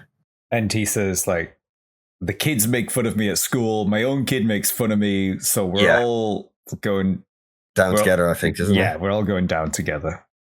And then we see, is this where we see his painting? Oh, yeah. His weird fucking painting. The actor, he painted this himself. Oh. It looks like a child did it. It does. Okay. It's meant to look like that, but the character painted it, and the actor who plays the teacher actually painted this. That's dope. Yeah. It's the massacre going on of the Battle Royale, but one student is still alive at the end, and she's got a halo or something or she's covered in sunshine. She's got a big aura around her, not a harem, big dick aura No, not a Shuya harem, but this is revealed to be Noriko, because in his own way, Kitano felt that he was Noriko was the only one deserving to live. Yeah, and he calls her the only one worth dying for. Yeah. And then he pulls out he's got his gun, and he's like, all right, well, I'm going to kill you guys. And then he knows that Shuya is going to protect her, right? Yeah. So Shuya shoots him. And is this the first death where he's actually had to shoot someone? Is this the first proper murder that he's done that wasn't an accident? Yeah. Yeah. And he's shot, and then he pulls his trigger, and it's a fucking squirt water pistol. It's a water pistol. It's death by Shuya. It's water pistol. It's like, haha, funny. Yeah. Like Shuya in that moment, he heard his father's words again, just telling him to go for it. And Kitano, I guess, wanted to die in that moment. Yeah, and he knew he had to push. This get real surreal now, right? Yeah. So he's shot. Before he gets back up, I have a problem with a scene here, right? I have a very big problem. He's shot, he shoots his water pistol, and then all three of our survivors take those collars off very, very easily. There's no reason or explanation. They all just put their hand on the collar and tear it off their neck. There's the explanation is there. Oh, is it? Or did I miss it? Yeah, you missed it. Right. So wait. Shogo, the good transfer student, he'd figured out from the beginning. The teacher says, "Oh, you knew from the beginning how to stop the necklaces, right?" Yeah, it's to hack them. But like, how did they get them off? That's what I have. No, he says he could have taken it off at any point, right? But the reason why they're wearing them is to trick him, teacher, so they can get close to him. All right. Okay. I thought with all that part was just you know how to hack it and stuff. I just missed that point though. No, that's okay. Yeah. So there's a phone call, so he gets up to answer the phone after he's died. So he's this is Kitano. Anyway, Kitano gets up off the ground after getting blasted. Mushy mush. Yeah, he sits on the couch, takes the call, riddled with bullet holes. Look, I'm not coming home. If you love someone, you have to live with the consequences. Or if you hate someone. Or wait, do we have different? Okay. I was worried I had different subs. Oh yeah. If you hate it, it's a great line though as well, because when you think about it, if you do hate someone, you have to live with the consequences. I've got if you love someone. Whoa. Okay. Oh. Right. So what different subs? Yeah. Could be not all correct. They're different subs. Yeah. Yeah. And then he's like, oh, last cookie, damn good cookies, and then just dies. Yeah. Like a very cartoony death as well. His head just and drops it back. If that's it, he's just gone. I don't even didn't even get to swallow the cookie fully. It's just like, boom. You guys haven't seen the sequel, right? No. The teacher in the sequel is, oh my god, he is one of the best deaths ever. It's so much more cartoony than this. Yeah. And he is like a wacky teacher. He's fun. He's the complete opposite of this guy, right? Okay. I think we should definitely revisit this or watch the sequel to talk about this at some point. To Rec Room. Yeah. Yeah, because it's very bad, but the heart is there, and it's still a fun watch, even though it's very bad. So I think it's charming. Like it's a charming movie. Then with the you can tell they put the writing's a lot worse, which is it's still this guy's the director's son, but they didn't. I don't think they had the novel to follow off. So obviously, a lot of their heavy lifting was from the novel. It seems. Yeah. Yeah, and the directing is worse, but. Yeah, he wasn't a director; he was a screenwriter. He just took it on. He took on the project because his father's final project before he died. In fact, his father only filmed one scene for the film, and that was a scene with this teacher here because his daughter gets into a battle royale. Ah, okay. So she's one of the characters. Okay, and Shuya is like. Well, we'll talk about what happens to Shuya here, so we can lead on to Shuya later. Sequel. Yeah. So that you're on a boat now. We can get past that. So weird. I got nothing else to say there, but yeah, he just got up after being shot and had a conversation with his daughter on the phone and then dies. Right? Like, yeah, he eats the cookie, has the conversation, tells her he's not going to be home, and just dies on the couch. Good last words. I think it's a little too goofy, though. I think there's a little bit to it. Where it's a line of too goofy of getting back up after being sprayed. I think that's fair. Mm-hmm. I'm fine with it. I just it's so unexpected and it's so surreal, and where the movie's kind of been so non-stop breakneck. It's a nice there's a word I'm looking for as well. It's like very dark humor.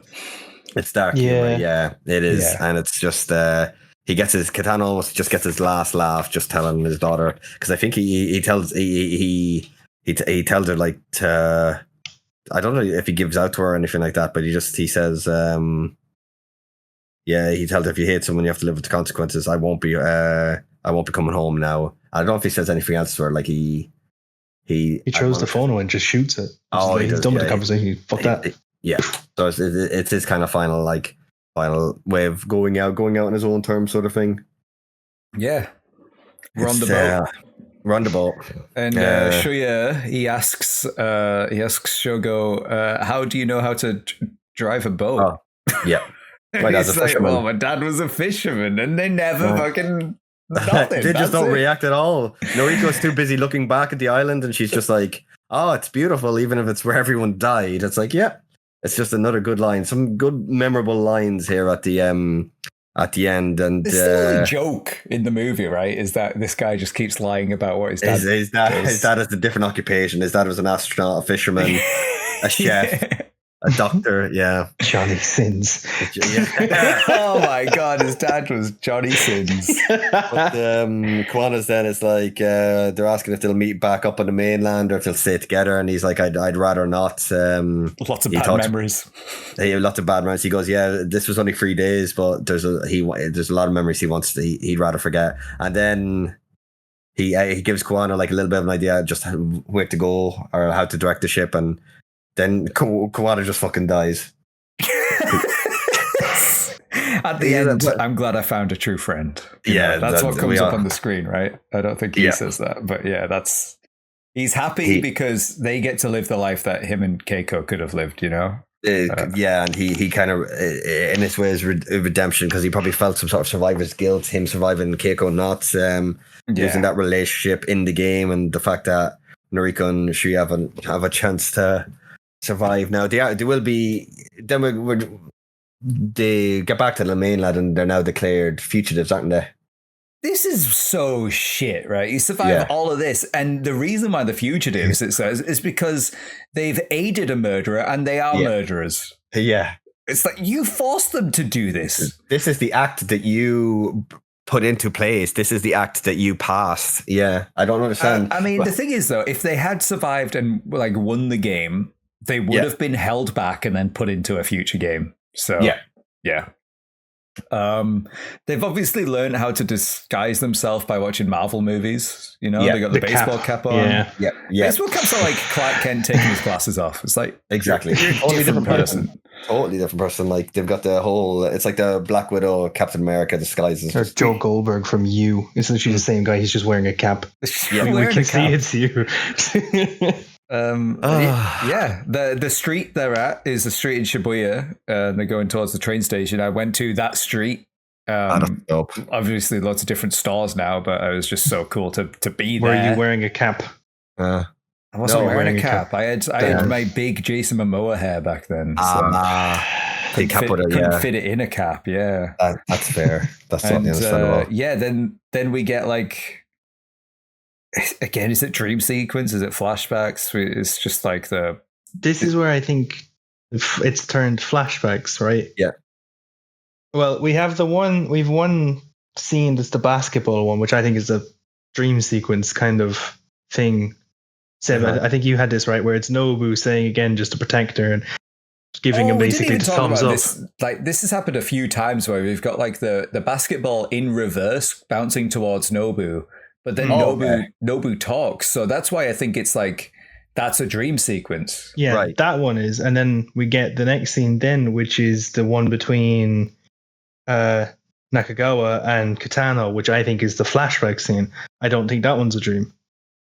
Oh, if those two walking on the riverbed and they have their conversation. Yeah, that one's real. Okay, but the one before then of Nobu is a dream sequence. Yes. Okay. Right. So that's what I was saying earlier about when Nakagawa had the dream, they're not talking, and I think that one is like a weird dreamy version of this actual flashback scene that we do get here. I agree. I think that's the same, and it's just they're shot with the Omen haze is what they're shot with. The goop on the lens. Yeah. It's. Yeah, so they have a scene and Noriko says that, hey, remember that knife that Nobu stabbed you with? Well, I keep it. It's like my favorite thing. I keep it in my desk. You know, I feel safe with it. And he's like, well, as an adult, what do you think I should say to you? You know, like, obviously, like, she shouldn't have told him this. It's very weird. It's a weird scene because why would you tell the teacher that got stabbed in the ass with this knife? Hey, we're friends, but I kept the knife that stabbed you. You know, I don't know if that's like a cultural thing that we're just failing to understand here. Because maybe I don't know. It's weird. It's like it is. It's so awkward. Like imagine, oh hey, we're friends now. By the way, here's the knife that stabbed you in the ass. I kept it. You know. So that's how it ends. And so then it goes to like what the full basketball yeah, there's just scene. a basketball game being played, and then credits. That's it.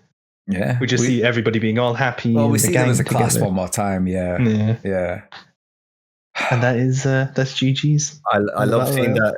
I love seeing that class photo because then you just have like the portraits of Kawada and Kiriyama in the top right corner, just like put in there, like in post. Everyone's sitting there. It's a lovely class photo, and then they've added, I guess for continuity, they've just added the 2 wild cards into that. Actually, I didn't see that. Yeah.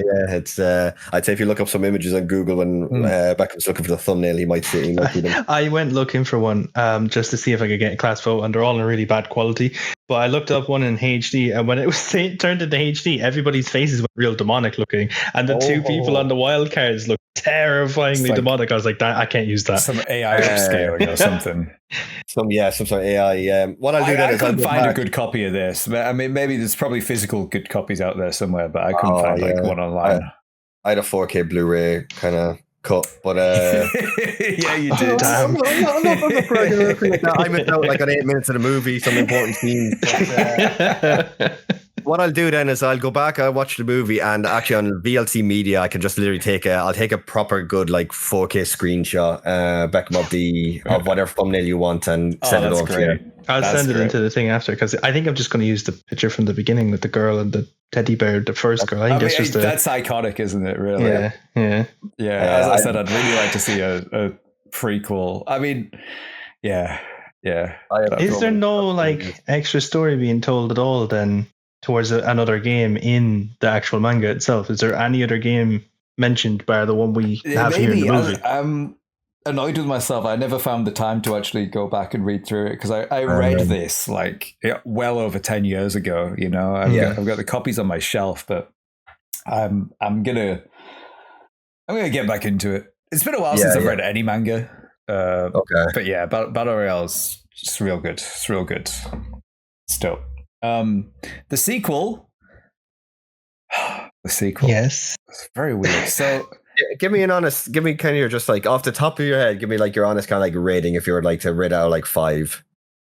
Oh, what would you say? Like a 2? 2, okay. So it's not like dash cam bad. Okay. It would take a lot. Okay. It would take a lot. No, maybe out of 5. Maybe a 3, because I think I'd give it like a 5 or 6 out of 10 if I was to do a 10 rating. We've never really done ratings here. I don't know if we want to start, because I find it really difficult doing ratings in general. No, especially it's because it all depends on like, you know, like recency bias. Some movies will be better when you're like your own enjoyment, and then your own enjoyment, like the movie itself. And when you take movies apart, okay, so as a film, I'll probably rate it lower than as I enjoy it, because I do enjoy the movie. Yeah. But I'm aware that it's not great, and I'm aware that it's got a lot of issues. I don't think it's as bad as a lot of people say, but I do see the issues that are they're glaring, right? Shuya and Noriko, they moved to Afghanistan to hide from the Japanese authorities. But Shuya has become a like terrorist in Japan, and he's got a big terrorist group, and he's leading. What's so cheesy is it's not that he's like, okay, he's basically Robin Hood now, and he's against all adults, and he looks about 25, and he's like, yo, never trust an adult. And I think it's only 3 years after this, so he was probably only like 21, like the actor. But he's got such an old looking face that this guy telling the kids, okay, like, yeah, kill all adults, fuck adults, let's blow them up. It's so weird. Like, yeah. I think out of just morbid curiosity, I might have to just watch it. I think you should watch it. It's another class. Yeah. Sent to a different island. Yeah. And they're in the same scenario. And the deaths are it starts off really cool, and we get to see what happens if you go into a danger zone. But they've been sent not to kill each other, but to kill Shuya's terrorist organization that have got a base on the island. Oh, okay. So the whole thing of them having to kill each other is kind of taken away, but there's a new element where they're in pairs. And if one of their pairs dies, the other one will die. So they have to keep each other safe. And they don't know they're fighting other kids who are working for Shuya. Yeah. And Shuya is very shocked to find out that the government has sent kids to kill him because he's all about not killing kids. Oh, okay. It's a cool idea. Okay. The concept hasn't done enough there now to kind of intrigue me to just sit down and give it because I feel like I just want to see Shuya and Naroko again. I want to see more of their story. Not really in the film because he keeps her safe. He leaves her in Afghanistan basically. Okay. While he goes back to Japan to fight the adults. So she's not really in it too much. Yeah. And there's a new like Shuya type guy, and there's more. There's some really cool characters in the new class. It's almost like when I love Total Drama Island. Whoa, that's kind of like Battle Royale, thinking about it. Total Drama Island's dope. When they did a new cast of Total Drama Island, but then brought a few old favorites in, it's a bit like that. Yeah. That's another great Battle Royale-esque show. Go check that out. It's animated. I think it's by the guys who did 16, which is another one of my favorite shows that I've brought up before. Like these weird Canadian cartoons, basically. Just dope. Yeah, I don't know. So are we done with the movie? It's badass, right? It's a great movie. I love it. Every time I watch it, I somehow just manage to enjoy it more and more. And normally it's like the law of diminishing returns. The more you watch something, the more like the enjoyment maybe would subside. But for me, like with most movies, I always just like, each time is just more and more exciting. Even though I know beat for beat the plot, the scenes, the dialogue, everything like that, the outcome. This movie is just it's a special one, and I'm glad you allowed me to pick it for this week, and I'm so stoked that that you like everyone enjoyed it. I knew I would enjoy it again, Seb. I knew you would, and I knew you. I was confident with this pick, much more so than The Omen. But this one, well, you'd never seen The Omen before. Exactly. So again, no regrets with The Omen. But this one was just brilliant. Oh my god! If you've happened to listen this far, thank you so much for listening. Yes. Let's do our plugs now, and then let's get to our new segment that Bex and I created at the end of the last episode. So yes, let's go. If you want to find Bex, where would people find you online? Bex Feehan7 on Twitch, Twitter, Instagram, YouTube. You'll find me all over the place doing all sorts of types of things. Steve Knievel, Twitch, YouTube, and Twitter. Yeah. So you can interact with me there, watch some of my content, and hang out for a bit. Highly recommend both your channels, by the way, guys. Thank you. Fantastic. Thank you, dude. Fantastic. Real nice vibes. You can catch me on Twitch, The Spooky Memes. You can catch me on YouTube, The Spooky Memes. You can catch me on TikTok, The Spooky Memes. I've been playing lots of Dead by Daylight, as always, and I've been playing my new favorite game, Chained Together. It's dope. Oh, yeah. I've seen some of that. People were asking if we could play that, the Podcast Boys, and I was like, I'm sorry, but Bex is a PlayStation boy, so I'm it a doesn't. smelly controller. Peasant. But who knows? The goal that I've been setting this year is to get PC by Christmas. Make it all gaming. no. Boys. You're cutting out. No. Oh shit! No, that was entirely my own fault. PC. No, this was entirely my own fault. I lifted my hand, my head, and I pinched my fucking ear. Ow! That's my own fault. So I messed with my own headset. But yeah. Go again. PC, end of the year. Hopefully, so I'll probably be PC gaming with people. That's the goal at the moment. Anyway. Oh, that's fantastic. That's dope. We can all play Nugget Royale together. Nugget Royale is back. Hopefully, you will have cross progression, Beckham, so you don't lose all your Dead by Daylight stuff. Yeah, I'm not in a rush to move yet until that comes out. To be honest, even if you do get a PC, continue streaming DVD on PlayStation until they get cross progression in. There's no point in starting up a new account when I have years of stuff on this one. Not hopefully. Exactly. So, Steve, you had to bounce at the before last week's episode finished, and Bex and I decided it would be just because we're both what would you say, yappers? I was going to say we should have a name for this segment called like the Yapper Bubble or something. We'll workshop it. To give us ideas. So we just spoke about what we would recommend and what we've been checking out like the past few weeks, what we're into at the moment, and maybe what we will check out in future. So I spoke a lot about. In fact, I'm rewatching Scavenger's Reign. It's a fantastic animated TV show. It's got 10 out of 10 everywhere. I give it a 10 out of 10. I was talking about how hard it is to give like numbered ratings. It's incredible. It's 12 episodes, just over 20 minutes each. Beautiful alien this planet. This is what Avatar should have been. The blue Avatar, not the animated Avatar. Yeah, that's what I've been checking out. That's my big recommendation right there. And I still need to get to Dead Space 2. I've only played an hour of it. I need to play more. I'm really enjoying it. Oh, good. I'm glad to hear that. Okay. Yeah. Bex. I watched 2 crime movies over the weekend with the boys. We watched The Town, Ben Affleck's The Town. Jeremy Renner movie. Yeah, I remember it being a lot better than what it was on this rewatch, to be honest. Oh, okay. That's a great movie. No. I'd still say it's still a good movie, but I remember like everybody hyping it a great movie, and when I watched it, I was just like, it's fine. It's okay.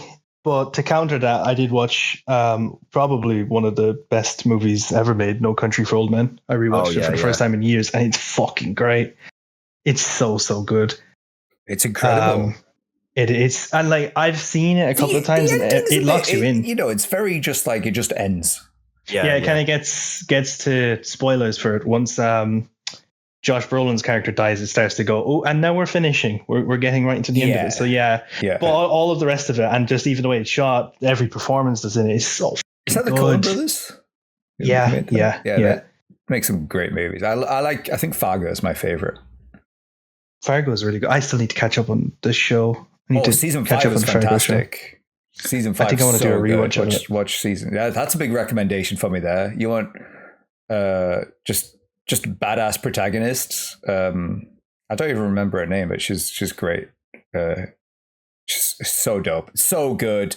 John Hamm is so evil. I love it. It's fantastic. John Hamm's just really good in a lot of shit. I like him in most of the things he pops up in. I saw him in that Pop-Tart movie recently, and it was the Unfrosted Jerry Seinfeld fucking thing. Honestly, that's going to be one of the worst movies I've ever seen. I give that as a 1 out of 10. Oh gosh, dang it! I love Seinfeld the show. Like, I don't like Jerry Seinfeld as a person, but I think the show is fantastic. So my highlight of Jerry Seinfeld experience is B-Movie. I'm sorry, I'll never apologize. Well, I've never seen B-Movie. B-Movie is terrible. Is it? Yeah. I've always heard. Is it a meme that people love it? It's meme. It's a meme. Okay. It's like if we sit down and we did a podcast episode, we'd pick it to shit because it is really bad. But if you sit and watch it going, haha, funny B-movie, it's a funny B-movie. Okay. You know what I mean? Yeah. Steve, what you been doing? You been watching anything interesting? The boys, I've been in my kind of anime era. Akiba Maid Wars, I just got finished. Fantastic. I'm finally watching Hellsing for the first time, and that is a great anime. That's why I asked you about it on stream. Dope. Like, I've been watching that. I'm like almost finished it. I need new recommendations. So for anybody that has any animes, I always say it in stream, and people give me great recommendations. And then as soon as I end the stream, I'm like, oh, what did it say? Yeah. In fact, we were talking about anime recommendations last time because Bex is thinking about maybe getting into some. Yeah. Keep it made worse. You will love, and Helsing if you haven't already. Helsing is like a really famous one, and I'm watching it. Unfortunately, I have to watch it in dub. Shout out Anita because subs are too fast. Yeah, but we're trying to make it work. It's really enjoyable. I think you'd really like Helsing, actually. Yeah, I think that's a good call. I'll probably add that onto the list as well. And I was because I'm I consider myself like a Resident Evil purist. I held off playing the Resident Evil 4 remake for so long, and what was I thinking? So good. It's so good. So how far through are you? I'm just after hitting the castle. But I'm about 10. I played it for about 10 hours. I've just hit the castle. I've only just got it as well, so 10 hours is quite a lot. I've combed that island for every single piece of treasure, every single secret, and I enjoy the combat so much. But I was like I was kind of like Sean in a way. I don't know how he feels about it now, but I remember like when he found out RE4 was being remade, he was like, "No, the OG is literally perfect. It's perfect." I'm going to talk for him right now, even though he's not here. Shout out Sean. We'll maybe get him on at some point. He only lives a few doors down from me. He's the biggest RE4 head I know, right? Yeah. In fact, we've got a series on my YouTube channel. Check it out, the Spooky Memes on YouTube, where we played the entirety of RE4 and RE4 Remake.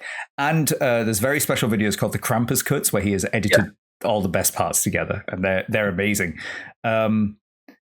RE4 is his favorite game ever, and he is now in the camp of RE4 Remake is the best. Oh, okay. Like he's fully in. For me, the best version is the VR version. Yeah. I think that is the best, and it's just RE4 original but in VR, right? Yeah. There's I think they've made RE4 Remake VR. I think that's a thing, right? Okay. Or is going to become a thing. So maybe that's going to be the best version. But I love that. Yeah. It's dope. What a great game. It's badass. I've been on Are you streaming it, or are you just playing it in your own time? Oh, I'm going to stream it. I'm taking a break, obviously, after the Twisted Masquerade, so I'm going to be going back to like some more variety, but I'm in such a Resident Evil bubble right now. I'm currently playing through 4 Remake.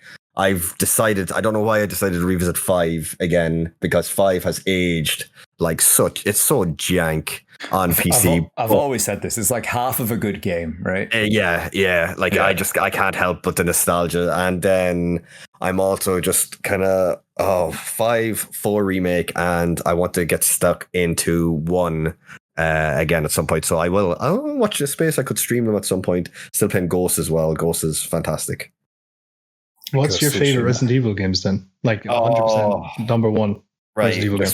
Without hesitation, Code Veronica, and someday I will get my remake. Someday, but probably not. Well, it's hard to know. Capcom, the leaks, the leaks are getting traction. Apparently we're getting it, so that's cool. But like of recent, 2 Remake I think is just so good. Yeah, 4 probably surpass it once I finish it. I think 2 Remake is the best Resident Evil game, and I love 2 Original as well.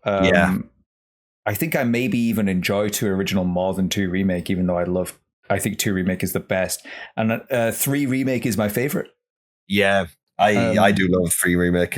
Controversial take. It is a controversial take, but I'm not saying it's the best, right? I'm saying my opinion, favorite. It's my favorite. It's the most fun a for good me. game. I agree. I've said the same. I think that the RE3 Remake is probably my favorite one, but it's by far not the best one. I just wish it got a little. It feels like it's the black sheep of the family with the remake so far. Like you could see the effort 2 and 4 got, and 3 did not get the same development. It's the same with the original RE3, where it was like it was just kind of like thrown together, and they didn't have all the time that they needed, and they like Code Veronica wasn't going to be done in time, so like, okay, well, let's make this one RE3 instead, and then RE3 Make had the like, okay, let's reuse the stuff from RE2 Make and not put the effort of the team in because they're all busy doing RE4 Make, you know? Exactly. So. But hey, here's Resident Evil Resistance. Enjoy that. Which is a really good game, but nobody played because they hid it behind a game that got no views, no good reviews. Yeah. And then they were like, okay, then, well, okay. Resistance the ASIM game. Yeah. Yeah, where no, I someone's didn't vibe controlling. with that at all. And then they brought out Reverse with Reverse or something, which is just like that was with RE8, I think, right? Or God, did they just bring that out? Maybe they just. I think that came with RE8. That one. Oh, okay. So it's like they bring out these multiplayer games with good ideas, but they tack it on to other games that people want those other. Yeah, people get RE3 remake and RE8 for if the they story. tacked Resistance onto RE4 make, maybe it would have actually had a player base, Yeah, and they could have continued it. But I don't know what it is. Maybe just reuse assets and like we need to tick boxes for our guys who give us money, investors. Like, we're doing an online thing. Maybe that's it. So, Code Veronica, please give me. And is it what's the other one that's been rumored with it? Zero. Oh God, Are you ready? You ready to revisit Zero? Okay. Yeah, I hate Zero. So my favorite is 3 remake. The least favorite is Zero. I'd play RE5 a million times before I play Zero ever again. What about 6?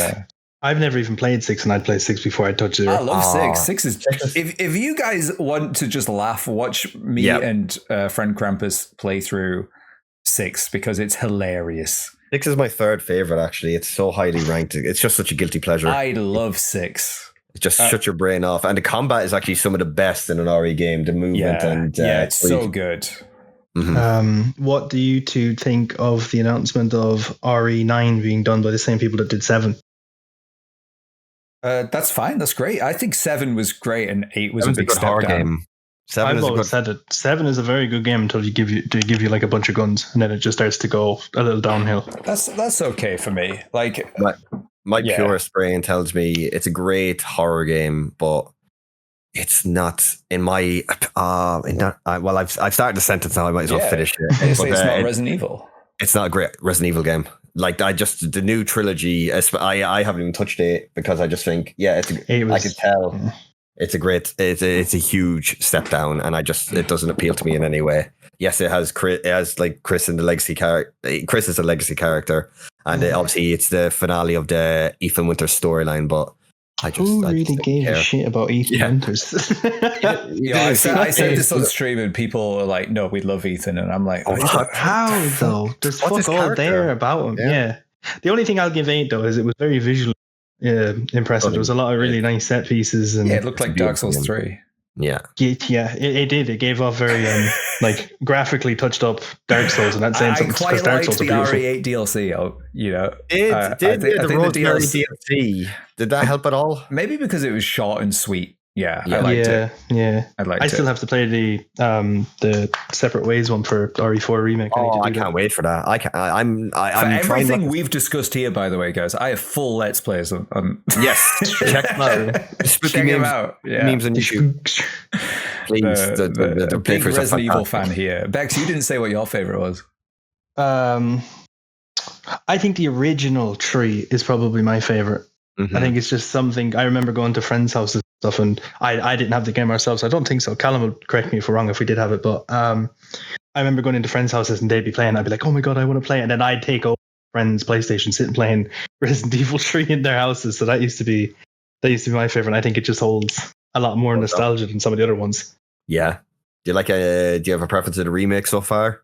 I think 4 is just a better game, but my favorite is probably the remake of 3. I think it's just my overall favorite. 3 Nemesis as a character is just so fucking cool to me. This is wild to me that the 3 of us are all on. We all agree with that. That's dope. Yeah, the 3 is just super fun.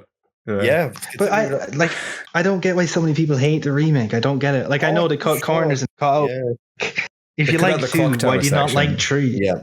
And the engine, it's like the physics. Oh, the zombies don't have the physics that they have in 2. It's like they don't like. Yeah, because it traumatized the developers having to look at all that gore all the time, so they didn't do it. Yeah. See, exactly. These developers, they're doing their best. People. I love Jill's dodge, and I think I prefer it more than Leon's parry. I think Leon is too. I mean, he's supposed to be right. He's so well equipped in RE4 remake. Yeah, you can go through a game without anything touching you. Yeah, and I loved the skill involved in hitting that dodge just right in RE3. Yeah, and get the slow down. Especially in the labs. That I remember trying to get the fucking dodges down and actual rage that was induced in me. Yeah, as a big Souls fan, like getting that dodge is so feels so good.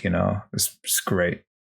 Using them to transition off of Resident Evil pretty nicely, what are we feeling about the Dead Rising remake running off the RE engine? Oh man, I can't wait. Yeah, I can't wait. They've announced it in their stream that it's running off of the new RE engine. I'm not going to be able to run it on my PC, but I will enjoy watching other people playing it. I'm going to be living on that game. I fucking adore those games. It's like I have so many hours in 1 and 2. The 2 after that, 1 got Xbox exclusive, and 4 I spent more time killing zombies than doing the missions. But 1 and 2, I have so many replays and different versions of how I played it, and it's so fucking good. We spoke about Dawn of the Dead last time was my choice, and Dead Rising. You're playing Dawn of the Dead. You're basically you're experiencing the shopping mall environment and how to survive there. Yeah, it's great. Next Speaking week, guys, actually of picks, yeah. Next week, guys, is my pick. And you know what? Drum roll, please. I think you guys are probably already realizing that. Maybe I asked you guys to do this podcast with me for an ulterior motive than just talk movies. Maybe I'm just a huge zombie fan and a huge big weeb that's not the thing. I am a big weeb. What is a weeb for zombies? I'm a zeeb. A zeeb? You're a zeeb now. You're a zeb. So we're already so far in. Let's finish this trilogy before I move on to something else. We're going to cover Day of the Dead, 1985. Not the 2008 version, the 1985 version. We're going to go watch. And I think it's a fantastic movie. There's a lot of people who think it's maybe even better than Dawn. So I'm excited to see what you guys think about that. Because either of you seen it before? I've not seen it. First time. Yeah, it's my first time seeing it. Okay, so I'm very glad that I get to introduce you two and everybody who's listening to Day of the Dead if you haven't seen that, because it's a goodie. It's a goodie. This is...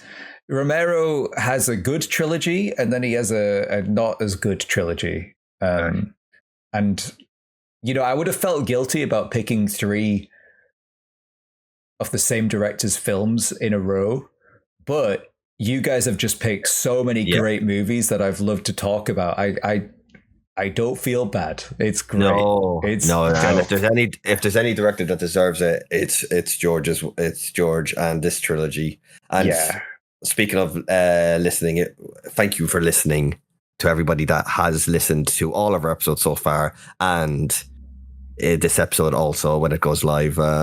It's super, super fulfilling, and it's just super enjoyable to be able to share our movie passions with you all, and you listen to us ramble like this. Is this what are we up to now? We're closing on 4 hours here. Yeah, not bad. Recording this episode. Yeah, not bad. Nice little we snippet. Give people a lot to listen to on their commute to work. While you're cooking dinner. While you're walking the dog, working out, gaming. Yeah. So thank you guys for being a part. Thank you everybody who comments as well. Who gets involved in the discussion about the movies, and thank you everybody who comes to our streams and is excited to talk about the movies or is excited for what's coming next. We'll do Day of the Dead next, and Bex in particular, I think you're going to love the soundtrack because it's got that 80s synth that you love so much. I'll eat that shit up then. I'll be so all over that.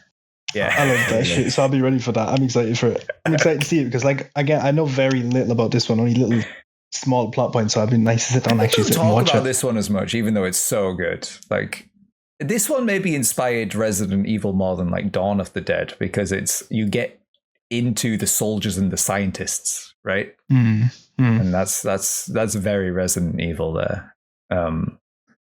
Yeah, guys, it's going to be great. Thank you all for being here. Hit like on the video if you're watching on YouTube. Give us a comment. Give us a 5-star review if you're listening on Spotify or any other podcast app.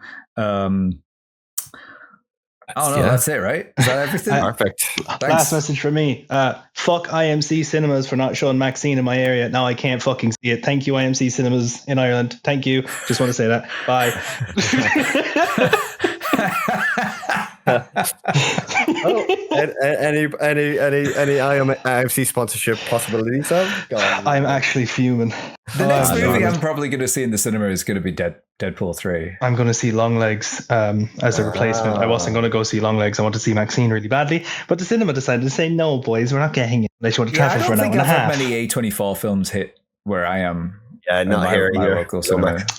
Ours is okay sometimes. It's just this fucking... I think with all of the X trilogy, they decided to go, no, we're not going to show any of them. We got Civil War. I loved Civil War. What a great movie. I've watched that like 3-4 times since it came out. I adore that. That's A24. True. Okay. Long all legs, right, guys. Deadpool. It's been dope. Thanks, everybody. That's a wrap for another week. Yeah, peace out, guys. Laters. Peace.